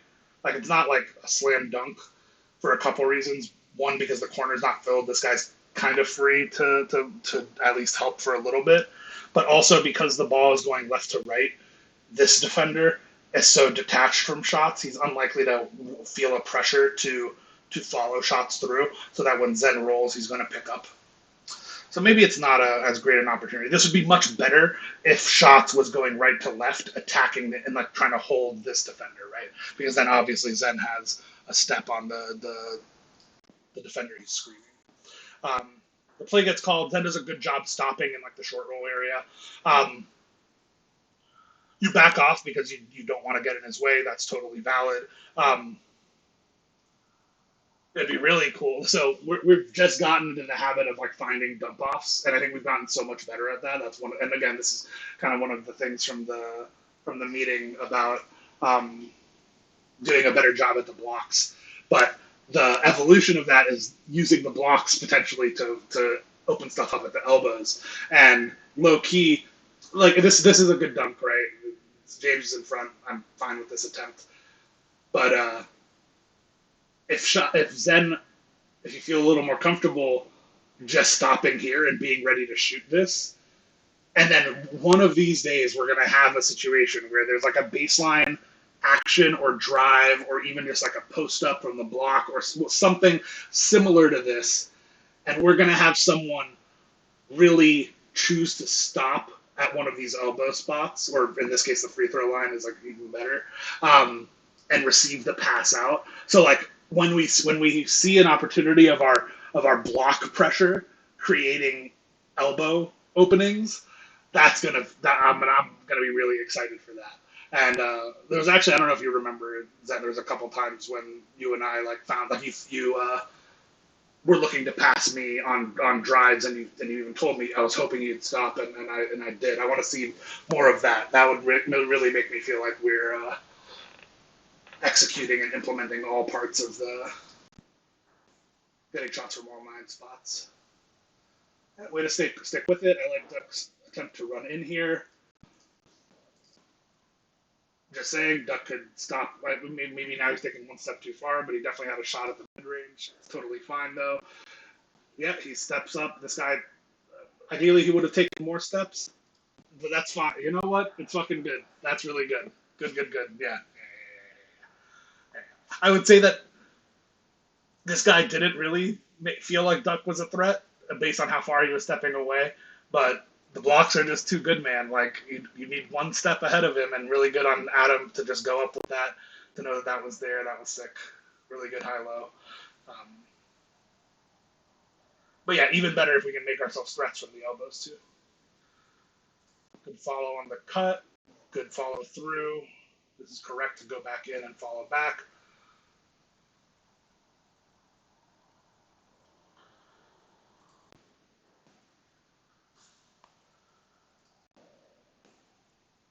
Yeah, this is all fine. Obviously not ideal. Um, don't know if James is calling it, but he's definitely signaling it with his position that he wants to push this guy left. So you'd like to see Adam be a little bit more, a little bit more ready in this spot. When Adam does go out, again, like James is just beat. I think he needs to get out here.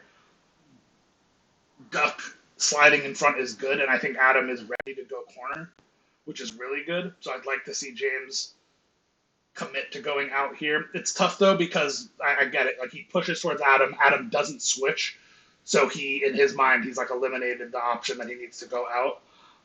But this is a second. You know, this is a like one of the benefits of playing low. We get away with Duck and Zen playing on the blocks. They're both able to get good contests here. I think they assist each other in contests. Like, I don't know what would happen if only one of them was here. I'm not 100% sure Zen needed to come across, but like this is fine. This is like just keep denying them stuff at the rim. This is good to me. Shots is doing a good job getting to corner. This does leave this singular pass open, but again, like he just has to make the right read, and it's hard. It's hard to make the right read. It's hard to make that specific read. I like taking this shot. Zen is in good position to get the box out. This pass out from Duck was good. Duck has done a good job in his time being like a good connective passer in this game, and the box score reflects that. All right, so we're up 21. It feels like they haven't scored in forever.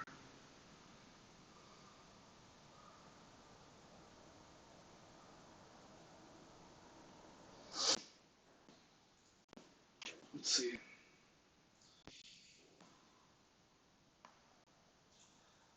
Okay, so I think I'm gonna say I like that switch. So this is good. Baseline drive. Duck is able to stay in front of it. Shots digs down, but recovers. I think the dig is fine. I think that, especially off of Gray, I think it's a good call. Adam is able to follow his. This is all good.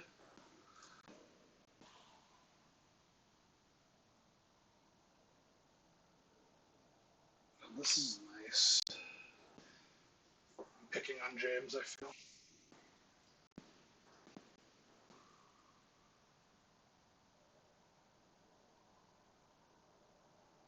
Maybe this is just nice from them. I don't know. I'm trying to determine if James's help is good or bad here. Here's one thing I will say. Um, this is something I noticed watching OKC San Antonio yesterday, but and this is something we've mentioned in our film reviews before. But disguising our help. I think this is something that Diz, James, and I are really bad at disguising our help. In an attempt to get it, and a lot of times we don't want it. Like we want to give cues towards our teammates that we're helping them, or towards our opponents to like deter them from going a specific way. So this is a hard balance to strike. But what I will say is that in general, I think James, Diz, and I especially do a poor job disguising our help. So we will, as a base, play close to our teammates in this kind of help position, which a savvy team can exploit. And we probably need to do a better job, again, just like making all the other micro changes, whether it's like playing low or high or fighting over or under a screen.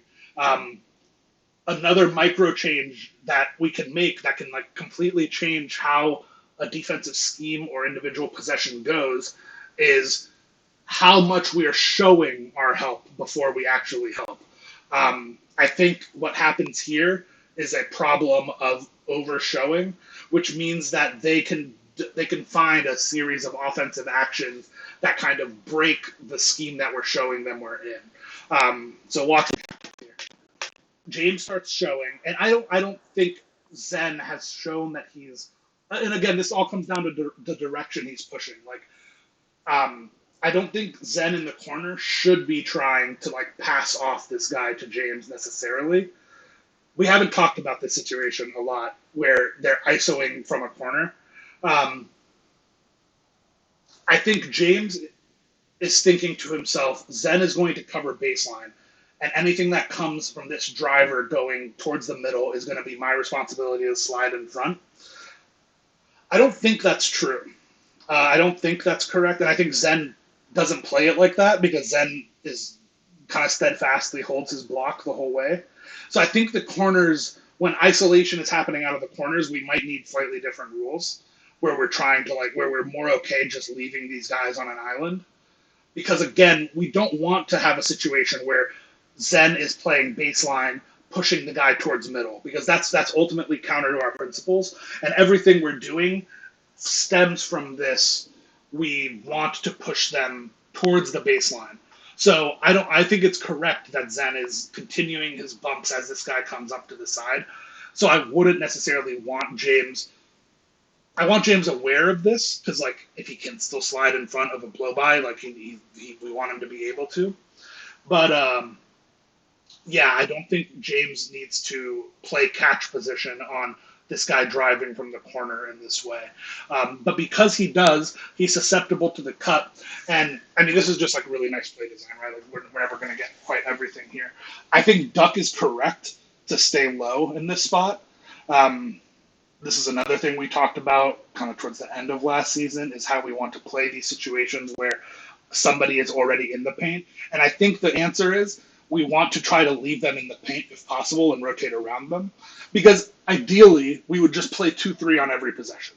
If our goal is to stop middle penetration and always have adequate protection at the rim, the easiest way to do that is to just play 2-3. We don't do that because teams are too good and too talented to beat the perimeter guys essentially 5-on-4 while this guy sits in the paint. But because people will cut through a lot, because they might not have good enough spacing, right? Like in this case, it's because this guy cut through, Duck's man cut through, so he's kind of left in the paint behind the play.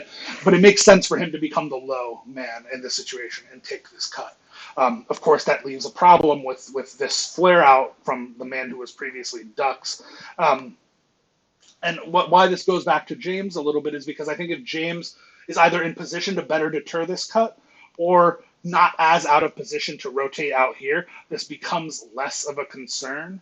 But because he is almost full doubling this guy in the corner, we get into a little bit of a kerfuffle here where I think it's correct at this point for Duck to stay low and just pray that Shots and Adam can guard this 3v2 until James gets back.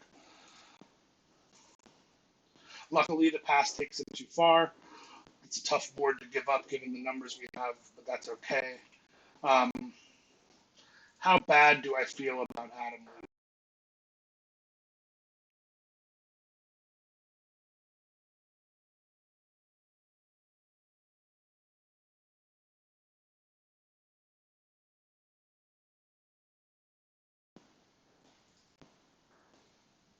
And now Adam's just gone.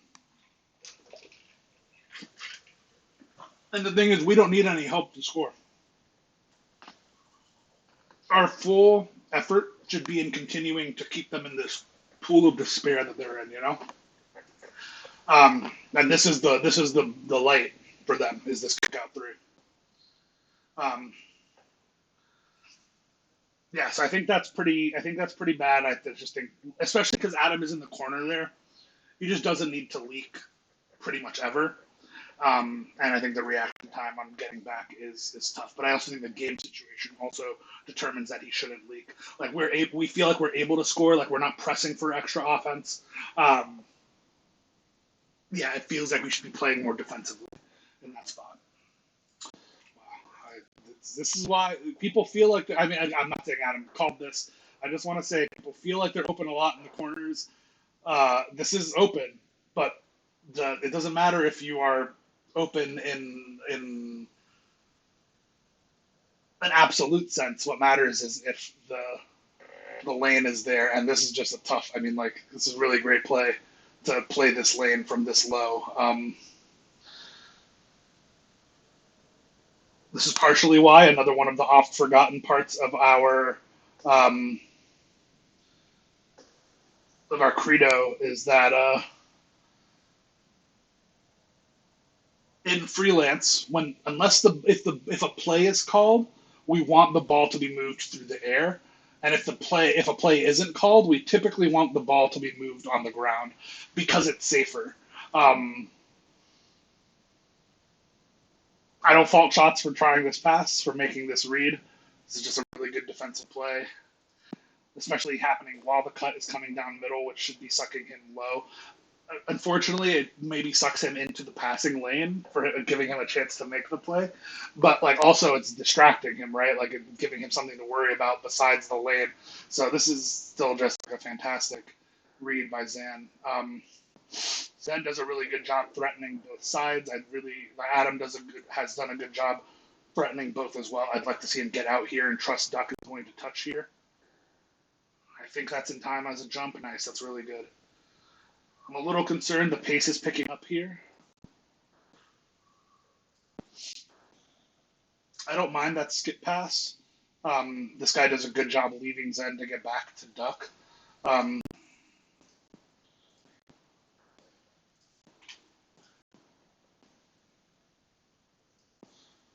this is a good drive. Again, I think ideally if you could find this midi here, it would be good.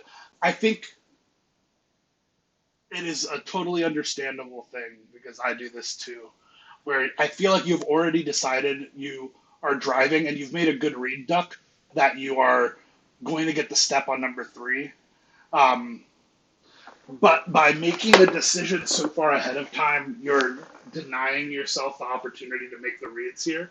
And making the reads live is a lot harder, admittedly, and therefore will make all of the plays off of it less successful.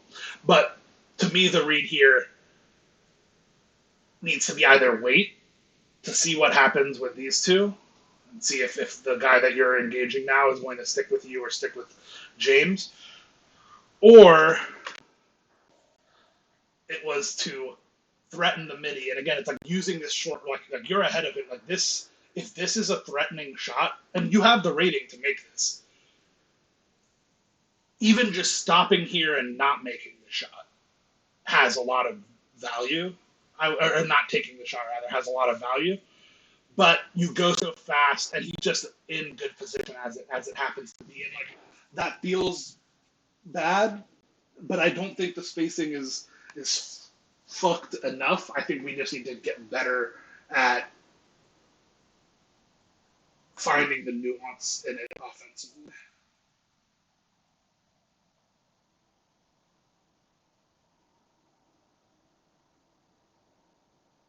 I like all those switches. I like the non-switch from Zen. I think that's fine, and having Adam follow it all the way through, even though there was a wrap behind, I think that's totally fine. Even though, again, technically, schematically, Zen is supposed to take this, but I don't think it's like super necessary to like have a, because you don't want to force a lot of switches if you're on ball, if you don't have to, because like every time you switch, there's going to be a split second where the guy is open, and you don't want to give them that chance.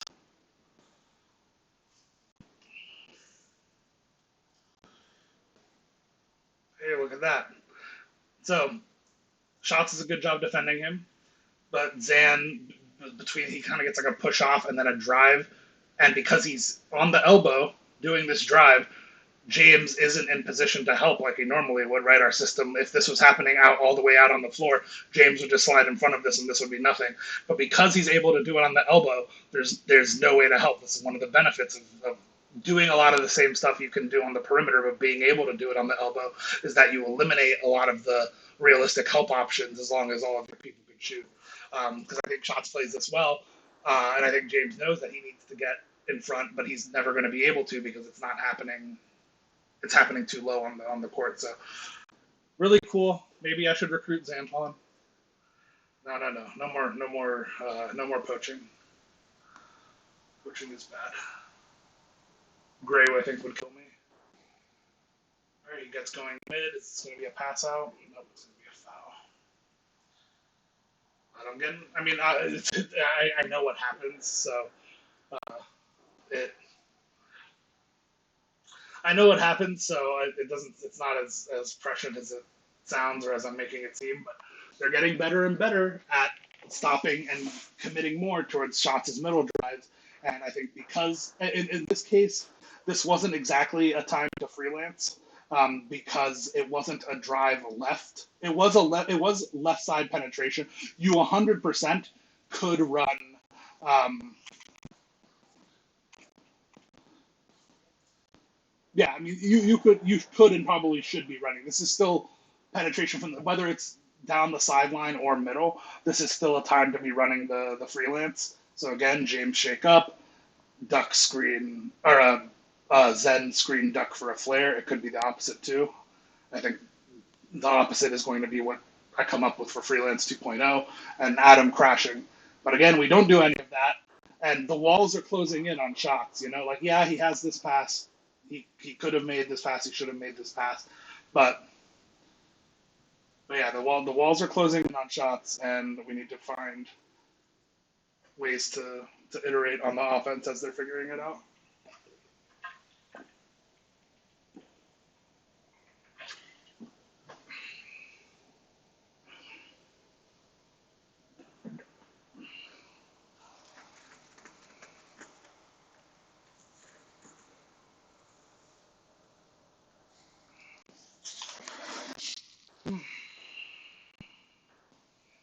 Switch, switch, switch.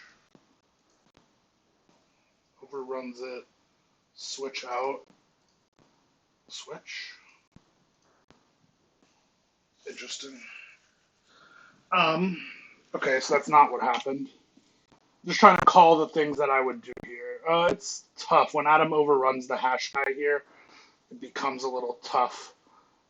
Yeah, I don't know why in my mind. So I was just saying. So like my instinct was to make the switch that Shots made, but the switch that Duck makes is better. So I think that's ultimately the problem here.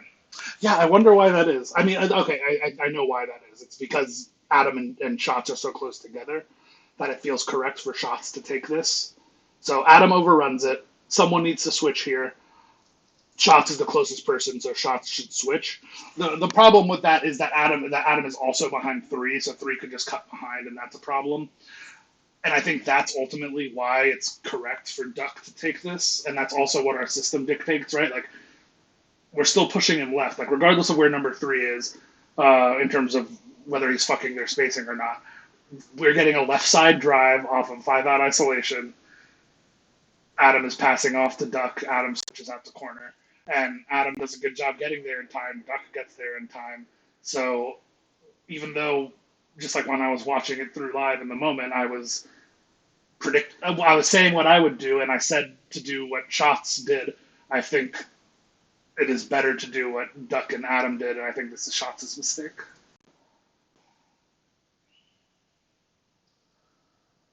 Good boards. I just wanted to look at this transition a little bit. I like this cross through. I feel like it creates a 2v1 here. The problem is neither of you guys go corner. So James cuts back there. Are you going middle? I think you were trying to, but you were unsure of yourself. Maybe just like had a split second of the ball coming back, so when the pass gets thrown, you're getting pulled out instead of pulled in.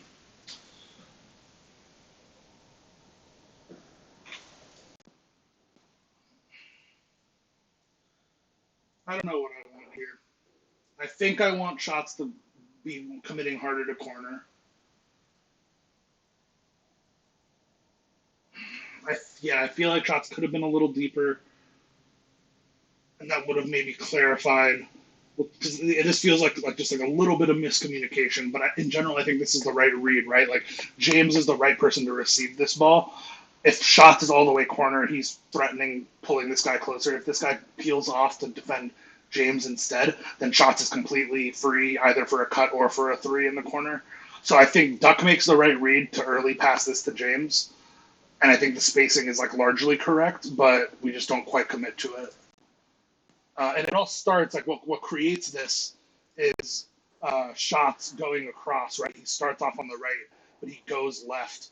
Again, I'm assuming because he knows that if he just walks down on the right side here, there's no advantage to be had. It's a 2-on-2. I mean, it does maybe freeze defenders from going to James, but I don't hate this cross. Like in general, I like crossing sides of the court, right? That's why I like the drag screens, the double screens in transition so much. And I think James has shown multiple times that he knows when to take this cut off the hash in transition. So I like this read. I just think that it's like slightly missed execution.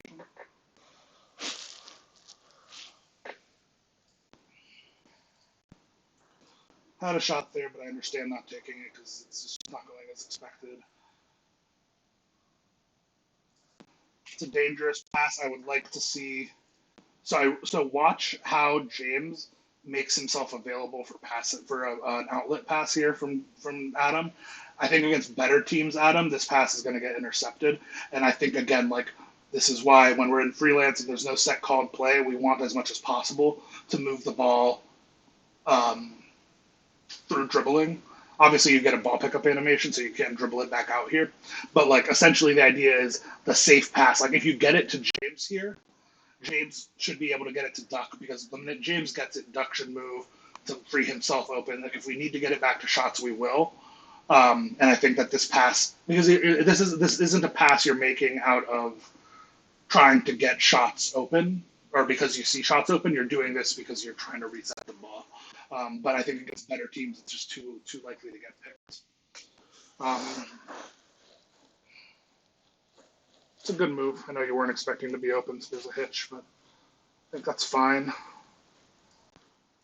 Yeah, Adam followed through. I think this is fine. He ended up switching out. I almost think that maybe there were a couple switches that could have, like a Zen and James could have bumped up to let Adam fill the corner. This is all fine though. Adam pull out. Yeah. Perfect. Yes. Good. Try to push him towards Duck. Okay, you're going to ISO. I think we're fine with that. Even anyone should be able to handle at least a little bit of a post up. Shots is going to let it middle. So this is a mistake here, and this is a mistake I make all the time too, Adam. So Adam, remember earlier? I don't know if you're still watching. I'm so sorry if anyone is still watching. Frankly, by the way, the code is freelance. So message freelance to me if you have gotten this far. Freelance. I think we aren't doing enough freelance. Yeah. But anyway, Adam, we talked earlier about, forget who it was, Duck, I think had followed through a cut and ended up in low position. Um, when that happens, I almost want you to, like in this situation, it feels really natural to me that you're going to switch out onto Shots' man as he drives, and Shots is just going to switch out onto yours. But I think you're very concerned and cognizant about following your man out here. So you actually end up running by this drive, which is a drive that I'm assuming like Shots is making this drive and he's sending this guy towards the three of you because he feels that if this guy drives right, he's driving into a crowd and there shouldn't be anything here, and he's right about that. So he's expecting you, wanting you to switch onto this. I think maybe you realize at this point because you turn back around. But yeah, I think that like we need to when you find yourself in the paint on defense, you need to be watching for any other cuts that are coming because if possible, you remaining in the paint is good. So you need to look for excuses for you to stay in the paint. So if you see another cut or a drive coming, then you can stay and ask other people to switch out with you. So it wouldn't work with like Zen here because like Zen's not going to be able to get out and cover yours. Like that's just too many rotations I have to make. But staying low to take this drive from Shots just makes sense to me.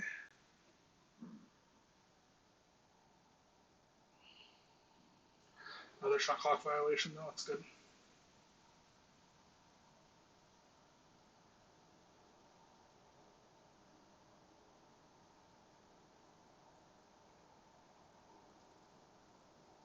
What the? Crazy. I like that you stopped in the short roll there, Zen.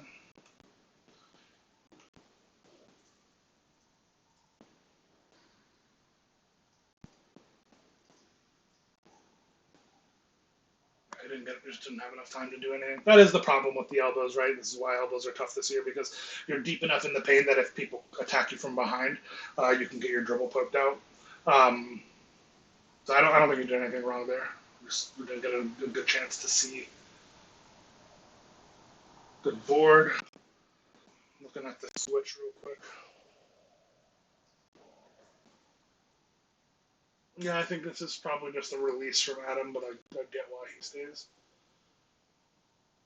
Good help from Shots. Shots is doing a great job being like a secondary, doing the help for all everyone on these. They did just take the midi, good head-to-head passing. I mean, this is looking pretty dire for them, all things considered. And they Fifi, we don't jump, but luckily we get close enough to get a contest and they miss it. Boards. Just unfortunate. Really good box from Duck. It did the double bounce off the rim thing, so I think we were just mistimed in our jumps for that reason. But it happens. I want to see Adam pick this drive up. Yeah, okay. I think better. I mean, like this is a totally fine blocking foul to get, and I don't think you get this blocking foul unless you press L2 when he is about to run by you. So I think that means that you're like aware of what you needed to be doing, which is good. They peel off here, good switch. I like that. And like he might have had opportunities. He might have had an elbow shot there, but they just enough confusion. This is a tough shot. Yeah, that's not happening. Good board.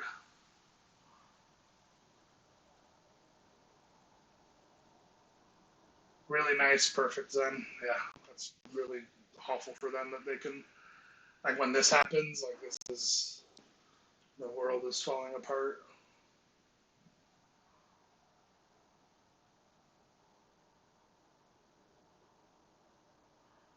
I'd like to see. I mean, it's tough because there was the one time on the skip pass from shots to the right corner um, that got intercepted, but there is a lot of right side drop off of Adam, so I'd like to see us complete a drive and kick, um, exploiting that rotation they're making.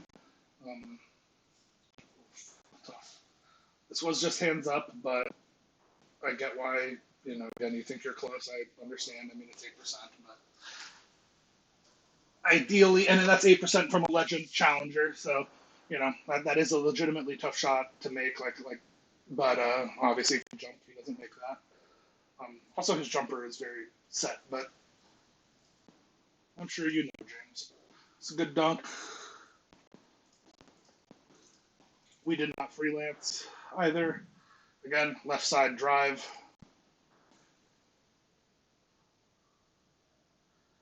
We want to see the right side sink, the left side shake, and the top two flare.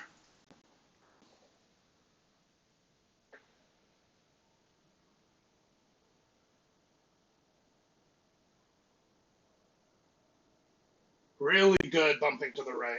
Honestly, you two have done a fantastic job on the left side here. They've run so much of their offense through this left side isolation, and we're just doing a great job defending it. Ooh, this is bad. This is all James. Right? Yeah. James, you're beat. You gotta just switch it. Oopsie. It's end of quarter, so you're not thinking. You're thinking about time. You just want to stop the obvious shot. It's okay. 20 points. This is your stop. I'd like to see you get in front. Hey, you do, and Zen doesn't overcommit. I was positive Zen was about to step up and take this because it looked like James was out to lunch. But James got back in front, and Zen is able to get back to his really, really fucking good. Wow. I'm like, Adam, this is an overchase. Again, like your beat, just be ready to switch out. But really good job on this. Yeah, I just want Adam to like already be switched attached to this, taking this away. Again, you just don't want to chase. He's in front of you. You're done. You're done chasing. Really, really good job though on the outside. I mean, like that was clean. That's a bad read. Zen was definitely the open man. Unfortunately, he pulls it out of bounds.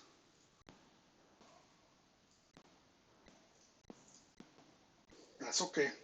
I think part of what would help here too is like realizing that Zen is by far the lowest usage, like lowest touch time person. So like in a situation where I don't blame you because like okay, we want shots at the rim. This makes sense, but it's not surprising to me that they would leave Zen to go low for a number of reasons. One, the small guy who is defending Zen is the player who most often I guess he's in the corner. So I guess that's wrong. But I was going to say that this guy is the person who most helps. So if he's the biggest helper on the enemy team, then that means Zen's more likely to be open.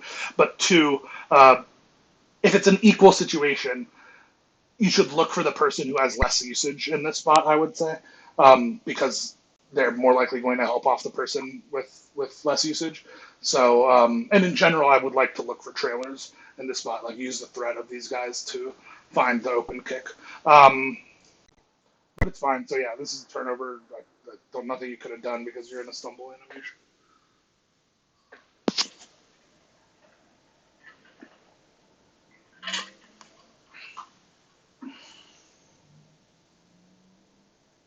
Nice shots.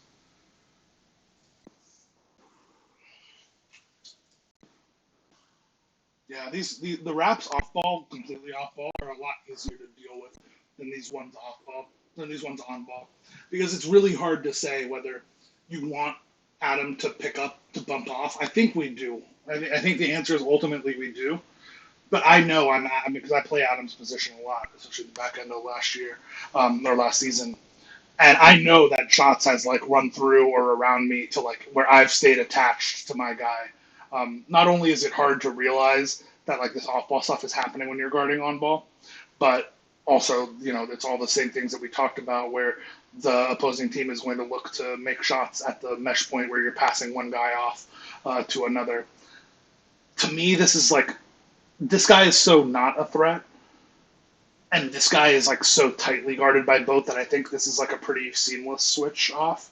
So I would just leave shots to take ball and have Adam cover the wrap, and I think that's what I want to do as our base as well. But I'm open to hearing other opinions as well. I get that it's a tough situation, but it's just really tough to have. One, it's really tough to have shots follow this through a bunch of shit that's happening and be able to actually get over here. But also, it's really tough to have two different schemes for when you are switching an off ball, when you're switching like a wrap versus following a wrap when there's an on ball person involved. Like it's just a lot of nuance. So I think that like in the sake of simplicity, it makes more sense to just like have it consistent where we're just always passing this off. Um, Really good job by Duck to step to this, though. Um, yeah, I don't know if that's a no dip. I think it's not, which is why we get here. And I don't know if Duck like actually gets here. Like I think this might be Shots' contest. It's hard to say. I'm not 100% sure. The jumps are good and noted though. Like this is the exact type of help you want to give as the off ball guy when you see the wrap coming. You want to help and give Shots as much time as possible to get here. Um, It's a good foul. It makes sense that we would lose that board again when we have. We're just like I wonder. Just in this game, this is something we could keep track of. It is the beginning of the season, um, and I don't want this to make it sound like we shouldn't be jumping. We should be jumping, but I want to note what percentage of offensive rebounds we give up are when we have two jumping at one shooter, and the reason I want to point that out is to say that that's something off-ball players can use as a shortcut to say, I need to stay in. I need to cover a kick out. I need to be ready to foul. Because if we have a situation where on defense we jump two guys at one shooter, their offensive rebound chances like just go through the roof. And this time we do a good job. James gets the foul. He's been very good at that. Um, that's good. And I like both jumps, again, to be clear. And we should be making both of those jumps. That's a really nice pass. Gets Shots frozen. Shots wants to cover this cut. But this is just going to be too late to have Shots go and James cover through. But this is the second time they kind of get us with this wing initiation, with this corner initiation. This is something that we struggled with, not this year, but in the past. We would always struggle to defend corner initiation. Um, this is why I like it. This is also another. This was a bullet point I had that I intentionally skipped over during the team meeting because we're just going so long, and as much as I've always tried to push for corner initiation, we've tried it at points and it oftentimes doesn't work, admittedly. So I'm just trying to, to call out the stuff that I don't think has legs long term. But this is what I see out of it. Like they just like you create a different look when you can. He's not even doing anything out of the corners and he's doing a perfectly good job guarding him. Again, I think this might come from a little bit of overhelping or like at least an obvious overhelping. Like I don't know if this guy in the corner has shown that he's even willing to realistically drive.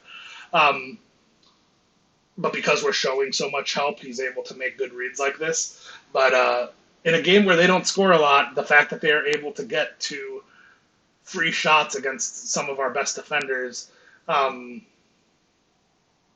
kind of shows the upside, I think, of initiating, having good,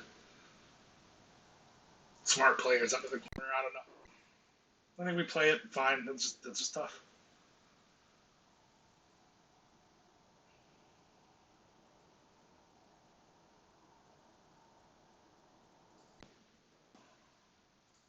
Again, I would love to see Duck trying to get away here once he sees his. You could even run like Fifi type stuff here. You could run like a three-person Fifi, cut, fill, fill. You could run two-person stuff with just Duck and Zen, where Zen cuts and that frees up Duck for this, or like Zen cuts Adam screens for Duck to go to the corner. But that's what's screaming at me here, you know, is oh, this guy really wants to help this much onto shots. I need to. You always had the option to just cut too. So before the option that you ended up taking was cutting here, but again, there's this problem with Zantuan playing so low. Um, he's kind of in good position to take it. You have to make a nice read. You could like shoot out to the elbow here and then make the read extra pass to Adam, drive or shot, towards the basket from that position. Um, but yeah, just like a little bit, we're just a little bit too static here. We just have to be finding stuff for ourselves to do here. I mean, I like the shot here. I'm sure you're already in the pass animation. I think the pass animation is kind of what pulls you forward. Wow, really nice on a small meter. We'll take it. But again, we're struggling. Because I feel like we're not adapting to what they are doing, which is they are helping into the corners. So we just need to find the things to do that stress this system, which is helping out of the corners, having the hashes rotate behind. Um, if Adam wraps against this rotation to get to him, if Adam sinks to get inside of his man, he might have middies here. I think there are like many options for this. If Zen dexes, like pretends like he's going, like really does like a deep dex, he pretends he's going to go in here, trigger their rotation, come back out. Like those are all types of things that could be used to abuse this type of rotation. And this is a rotation we need to see this rotation as food, right? And I think we did a good job attacking this rotation um, against against Flight, formerly True Form, um, because this is how they would rotate to defend as well. This is just going to be a very common rotation. Teams are going to be in 3-2. They're going to drop in the corners. We've run this rotation a lot ourselves, so this needs to be a rotation that we need to be able to identify that this is what they're doing, and we need to find ways to attack it and have like conscious ways to attack uh, this rotation. I listed some, but I'm sure there are many more. So I want people to think, especially people who are going to be actively making plays against this. And honestly, it should be everybody. Should be thinking, okay, well, you know that they're going to drop from a corner and have hash fill corner. How do you want to attack that as a play caller? So that if you identify that it's happening, you have something to call in that situation.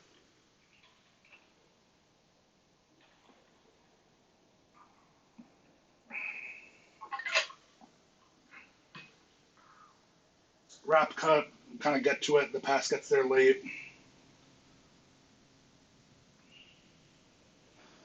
It's okay.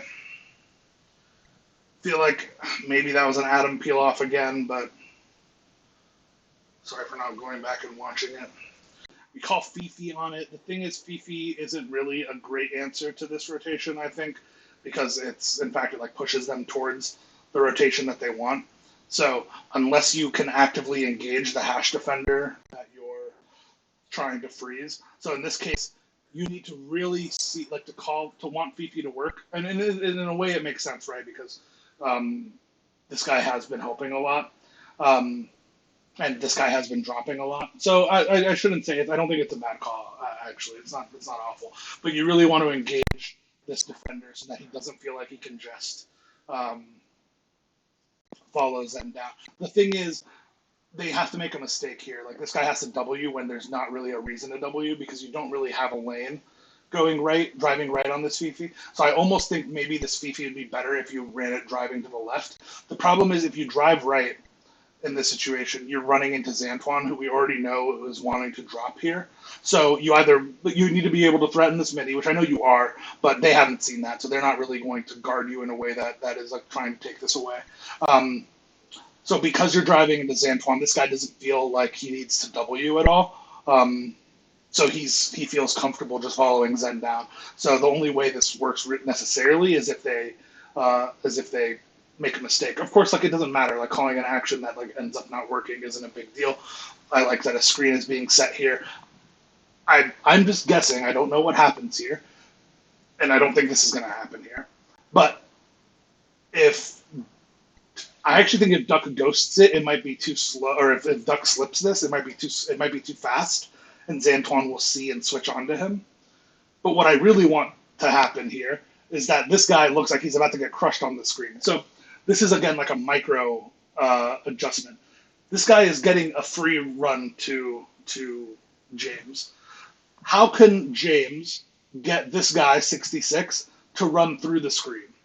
Well, it would be by James coming up around like this. If James does that, this guy, in an attempt to stay attached to James, is either going to have to run around the screen like this, or he's going to have to go through Duck. So I would love to see this as a James curl. I could also see this as a James full reject, backdoor cut. And I bet, I mean, I shouldn't be able to give two options and say I bet one of them is going to be open. But and this is just like noticing like where the defender is relative to the angle of the screen. So like you have to just like be able to identify, okay, well I see that this guy is under this screen. So the way to force contact, if I want him to get in contact with the screen, is to move above the screen so that he has to go through it. Right? He's going to take, you got to assume he's going to take a line from you to him. Right now, if you don't move, this screen is ineffectual because he's just going to go through. That's kind of what makes it a reasonable screen to slip, because he's just going to go by with no resistance. Duck is going to sink down low, might have something at the block. But if you're trying to get somebody to make contact with the screen, then you need to kind of understand the positioning of both the screen and the defender and what you can do. So like you can come up around here, try to make him get contact, and then dex back into the corner. That could be really effective in this case. You could move up and curl.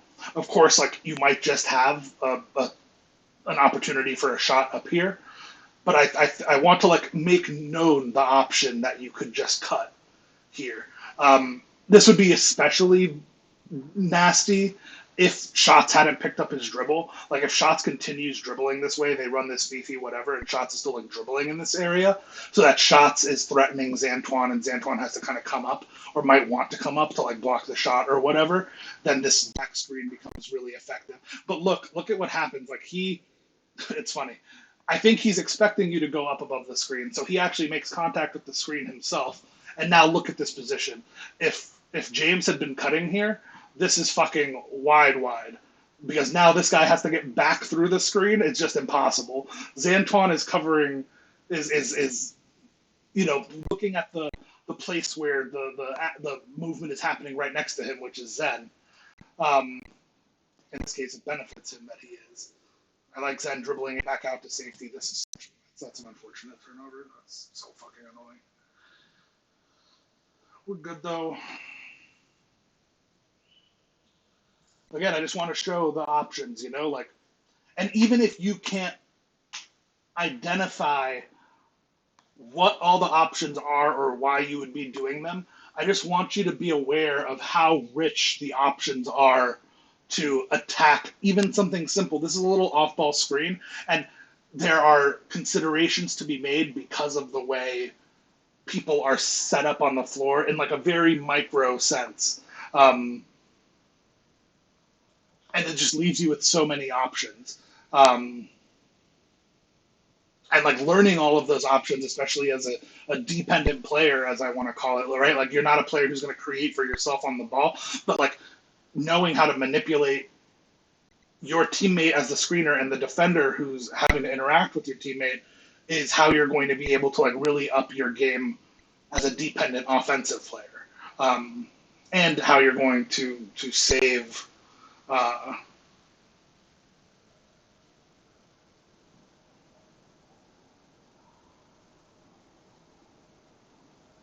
sorry, responding to my wife. Family first. Yeah, it's really going to unlock you as a dependent offensive player. Don't love this. I like the dribble out. This is really unfortunate about the turnover. I think you're fine. Our pickups are pretty good here. This is a good switch out. I like how we end up in very different positions and we're able to handle it. Nice. Okay, so Zen takes this. I don't love this take, this defense. Um, I mean, like James needs to get in front, so I totally get why Zen does this. But the biggest thing is, okay, Zen stops this at the rim.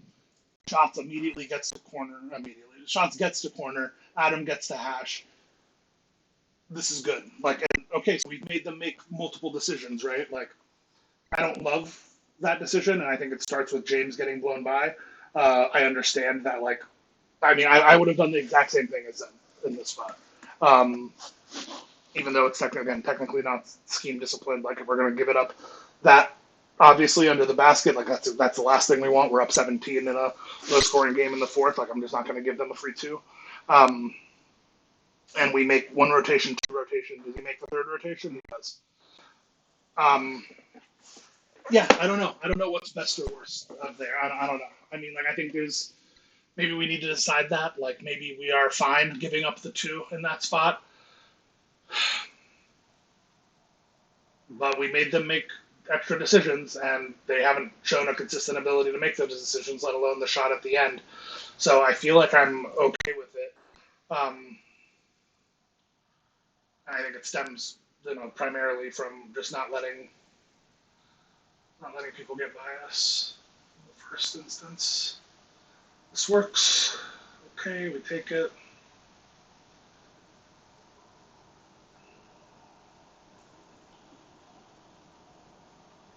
Well, just miscommunication. I would like to see. Yeah, I understand why you guys would think you're switching. It's hard to say. I don't even know necessarily.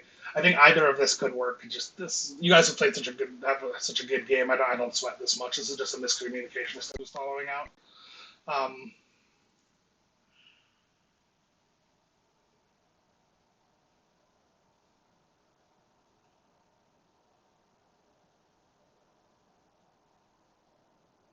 hey, I love that midi.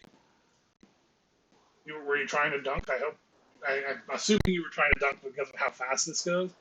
Maybe you were ready to. I mean, this is a sick no dip. I love this shot. If you meant to do this, I was not expecting that. Nice move. I will say, I mean, lots of things going on here. They're not fully set. Um, it also does seem like we have a crowd, so I can understand why you'd want to push this way. But I will say that, again, base principle is push towards the sideline. Duck is in really good help position if he needs to. So I think Shots need, I mean, it's a good move. He got the behind the back too because like Shots is ready to switch it. The thing is though that Shots you're on the left side of it. Um, So switching it there is not ideal. Again, you just want to push. I think as a base, unless it's called otherwise, we want to push towards the sideline. They've been doing such a good job with it, and they haven't. The opposing team hasn't really been able to beat it. So I think that, and I know you haven't been the one guarding on that side, um, but yeah, I think that's just a macro mistake. He makes a nice move. That's fine. 11. We are not doing a good job dealing with these rotations from them. We just got to find the second punch. So this will ends up almost like a 2-3 again because we cut through. And this is not an ideal pass, but this is fine as long as we make the next reads. But this is just incorrect. Like, and I know that we've been going up for these a lot, but Yeah, this has just gotten worse as the game has gotten on. I think we had like a really good second quarter, but even as early as the second quarter, it felt like they were starting to figure this out. They were starting to leave people in the paint, and we've just had this mistake happen too many times this game. I would say where we get the dump off pass and we're expecting the dump off to be wide because against a lot of teams it is wide, and whether it's because these guys are rotating slow behind the play, whether it's because these guys aren't as like trained to play meta, so like we exploit the dump offs against like meta teams, right? Because the meta teams aren't ready to guard them, so we're ready to just take them kind of no matter what. But whatever it may be, I think we either missed that they were starting to figure this out, or even if we didn't miss it, we weren't making good or the correct reads off of it. Um,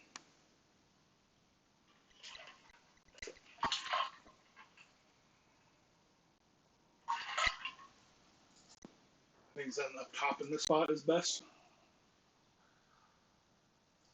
Yeah, let's go back a little bit. Yeah, I think in part because of the reaches, right? Like, so there's the duck reach out to the guy in the corner. Don't know if I like it or love it, or it's whatever. It's fine. Um, and then Zen reaches on the cross pass. Again, that's also fine. But I think all of what's going on here is we're getting a little confused. Zen just needs to realize earlier, I think, that his man is top of the key here. And I think it just takes Zen. Like, Zen just makes the wrong decision here in a scramble, admittedly.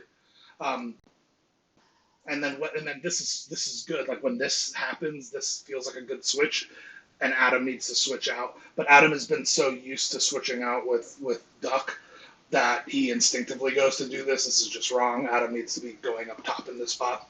Again, I think this starts with Zen missing that the top is his guy, and then it is the nail in the coffin is when Adam doesn't realize that Zen is actually like still in the paint, the correct person to deal with this post up, and that he should be out on top. All right, 8 points.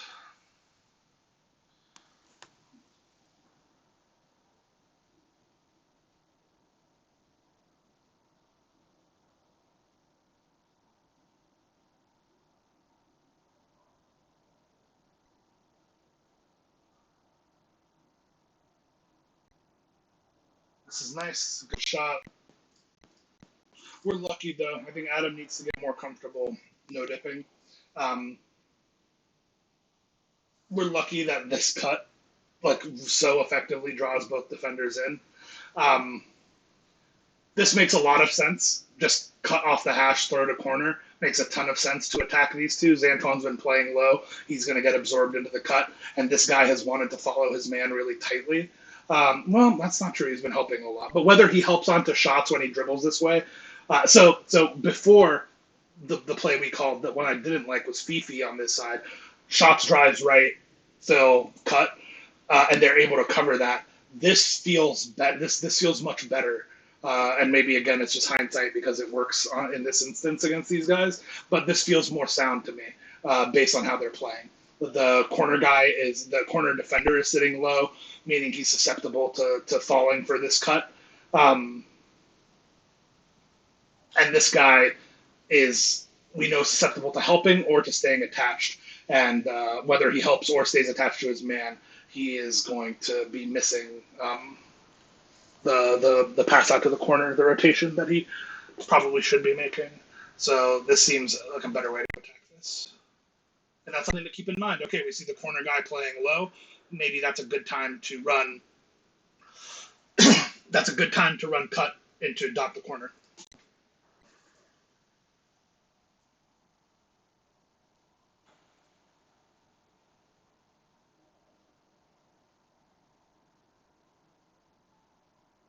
I like Adam getting in front. Good enough by Duck getting out there. Good job by Shots getting in front of. Really good possession, guys. Honestly, pretty fucking good.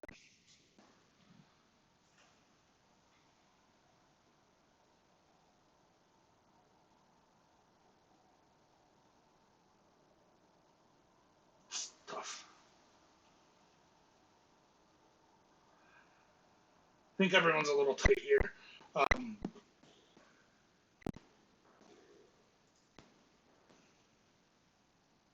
I'd like Shots to stay out farther. Like I know I don't think Shots was like really trying to drive on this. I think that the pass pulls him and whatever, but I also don't think Shots does a great job at making himself available for Duck. The pass that Duck makes to him is kind of dangerous, and I don't think it's Duck's fault. I think Duck should be expecting Shots um, to make himself available, and I think Shots could have done a better job making himself available here. I think as it turns out, he gets kind of pulled in, but like this kind of puts us into a frenzy, right? Where like this is tough. I mean, if I tried to take this midi, I'm 100% getting a standing floater and crying about it. Um, but there is, of note that he is kind of open here. But regardless, this is like a panicky position. He didn't want to be in this spot, and he didn't expect to be here. And this is also a spot where you can get like intercepted a lot. So I totally understand wanting to get the ball out quick. Would like to see the pass go out to Adam in this spot. Again, both of their corners are droppy, and Zen does like get a moment here where I mean this is I don't even think it's like a bad habit necessarily. It's something that we need to understand and learn. As when Shots has the ball, he's often like this is like it's like a tick, and it's not a bad thing necessarily because it helps him in his dribbling and it buys him time, like it buys him processing time. But it will lead to situations like this where like Shots inherently will always go to this escape out to the right, like his hezzy into the tween, I think it is.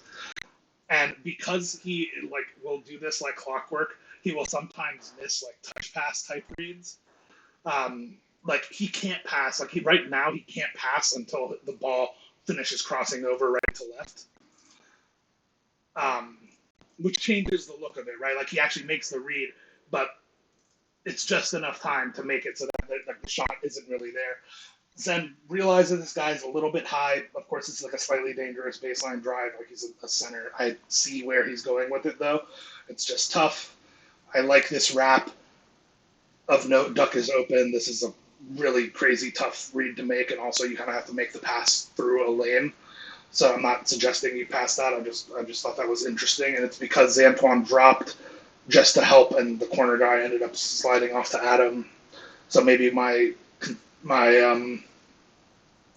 conception at the beginning of this pass should have gone to Adam isn't correct. Although if it gets to Adam, Adam is in a better position, of course, to make this extra. Yeah, I don't hate this. It's like right on the edge of whether he's too close to bump you or whether you can get through. Obviously, unfortunate in this type of situation. Um,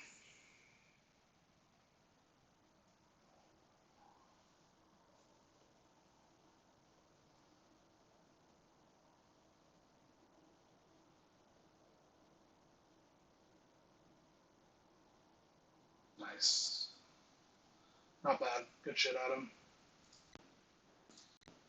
A little late on the jump, I'm assuming. Is the problem here?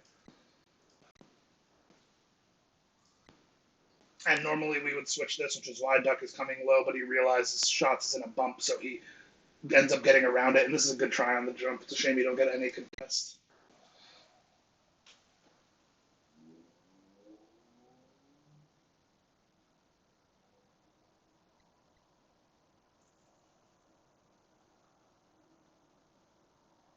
Slowing it down is good.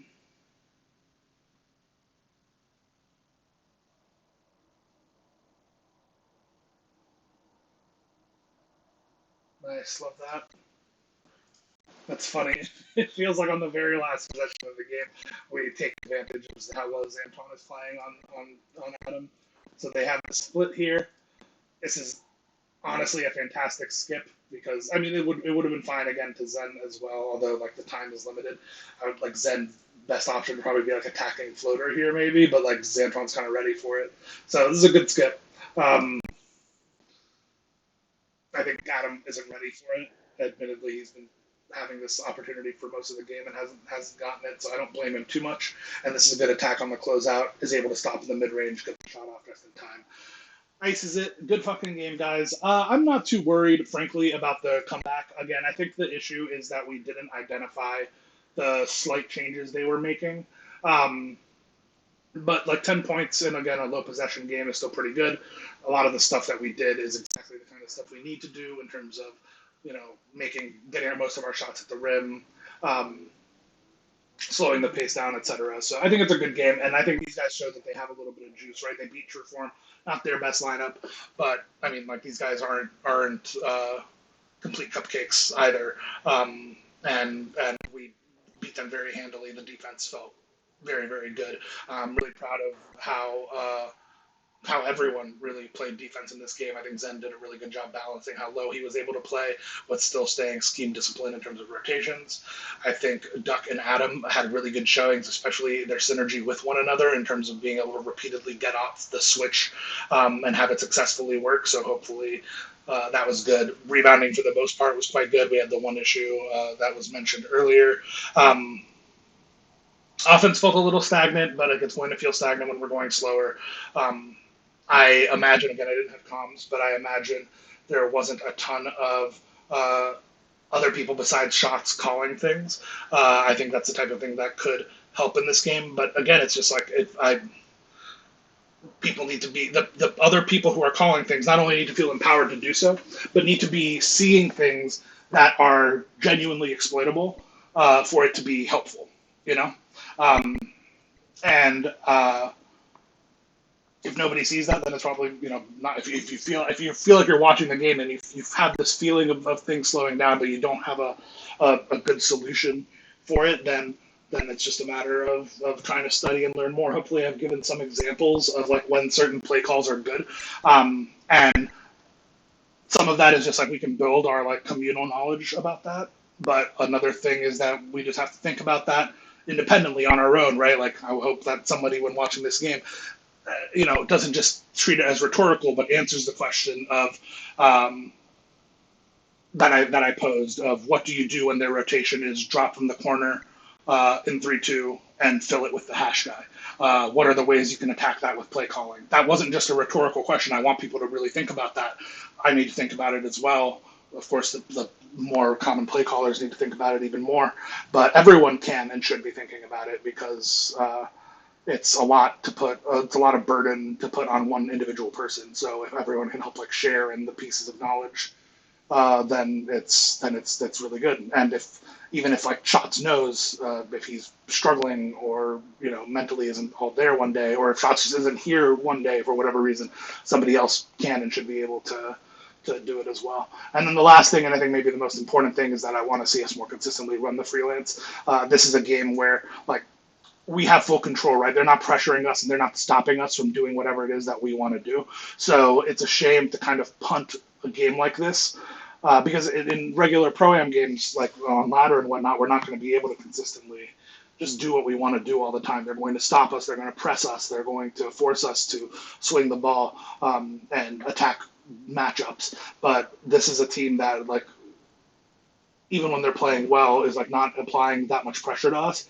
So it's a shame that we have a game against them and we don't really get to see our base principles, in this case, the freelance specifically, stress tested because we just don't actually get to do it enough. And it's not because we couldn't get to do it enough, it's just because we don't. So please learn the freelance. If anything, it might help as well for Shots to call. I know it's counterintuitive, it's oxymoronic for him to say that, for me to say that he needs to call the freelance, but even if it's just something, even if it's someone off ball saying, hey, be ready to freelance while Shots is ISOing. If you realize that Shots is ISOing on the left hash, call it for him. And that's just to let everybody know that, hey, we're about to go into this thing that we need to be able to like be ready and expect. Because again, the trigger, the thing that triggers the start of the freelance isn't always going to be consistent, right? And there will be times when we go too early, and there will be times when we go too late or don't go at all. But in this game, it's kind of, we just like weren't thinking about doing it pretty much at all. There was like 1 or 2 times out of the 7 or 8 like freelance attempts we had where we got a shake. Never did we get a flare, and never did we get a sink. And that's just not good enough against a team that's going to let us have it, because I want to see how it works. And if we're going to see how it works, we need to actually do it. All right. Sorry I've been going so long. I don't know exactly how long it's been. Hopefully it's helpful. Remember the code. I'm not going to repeat it here. But I will see you all later.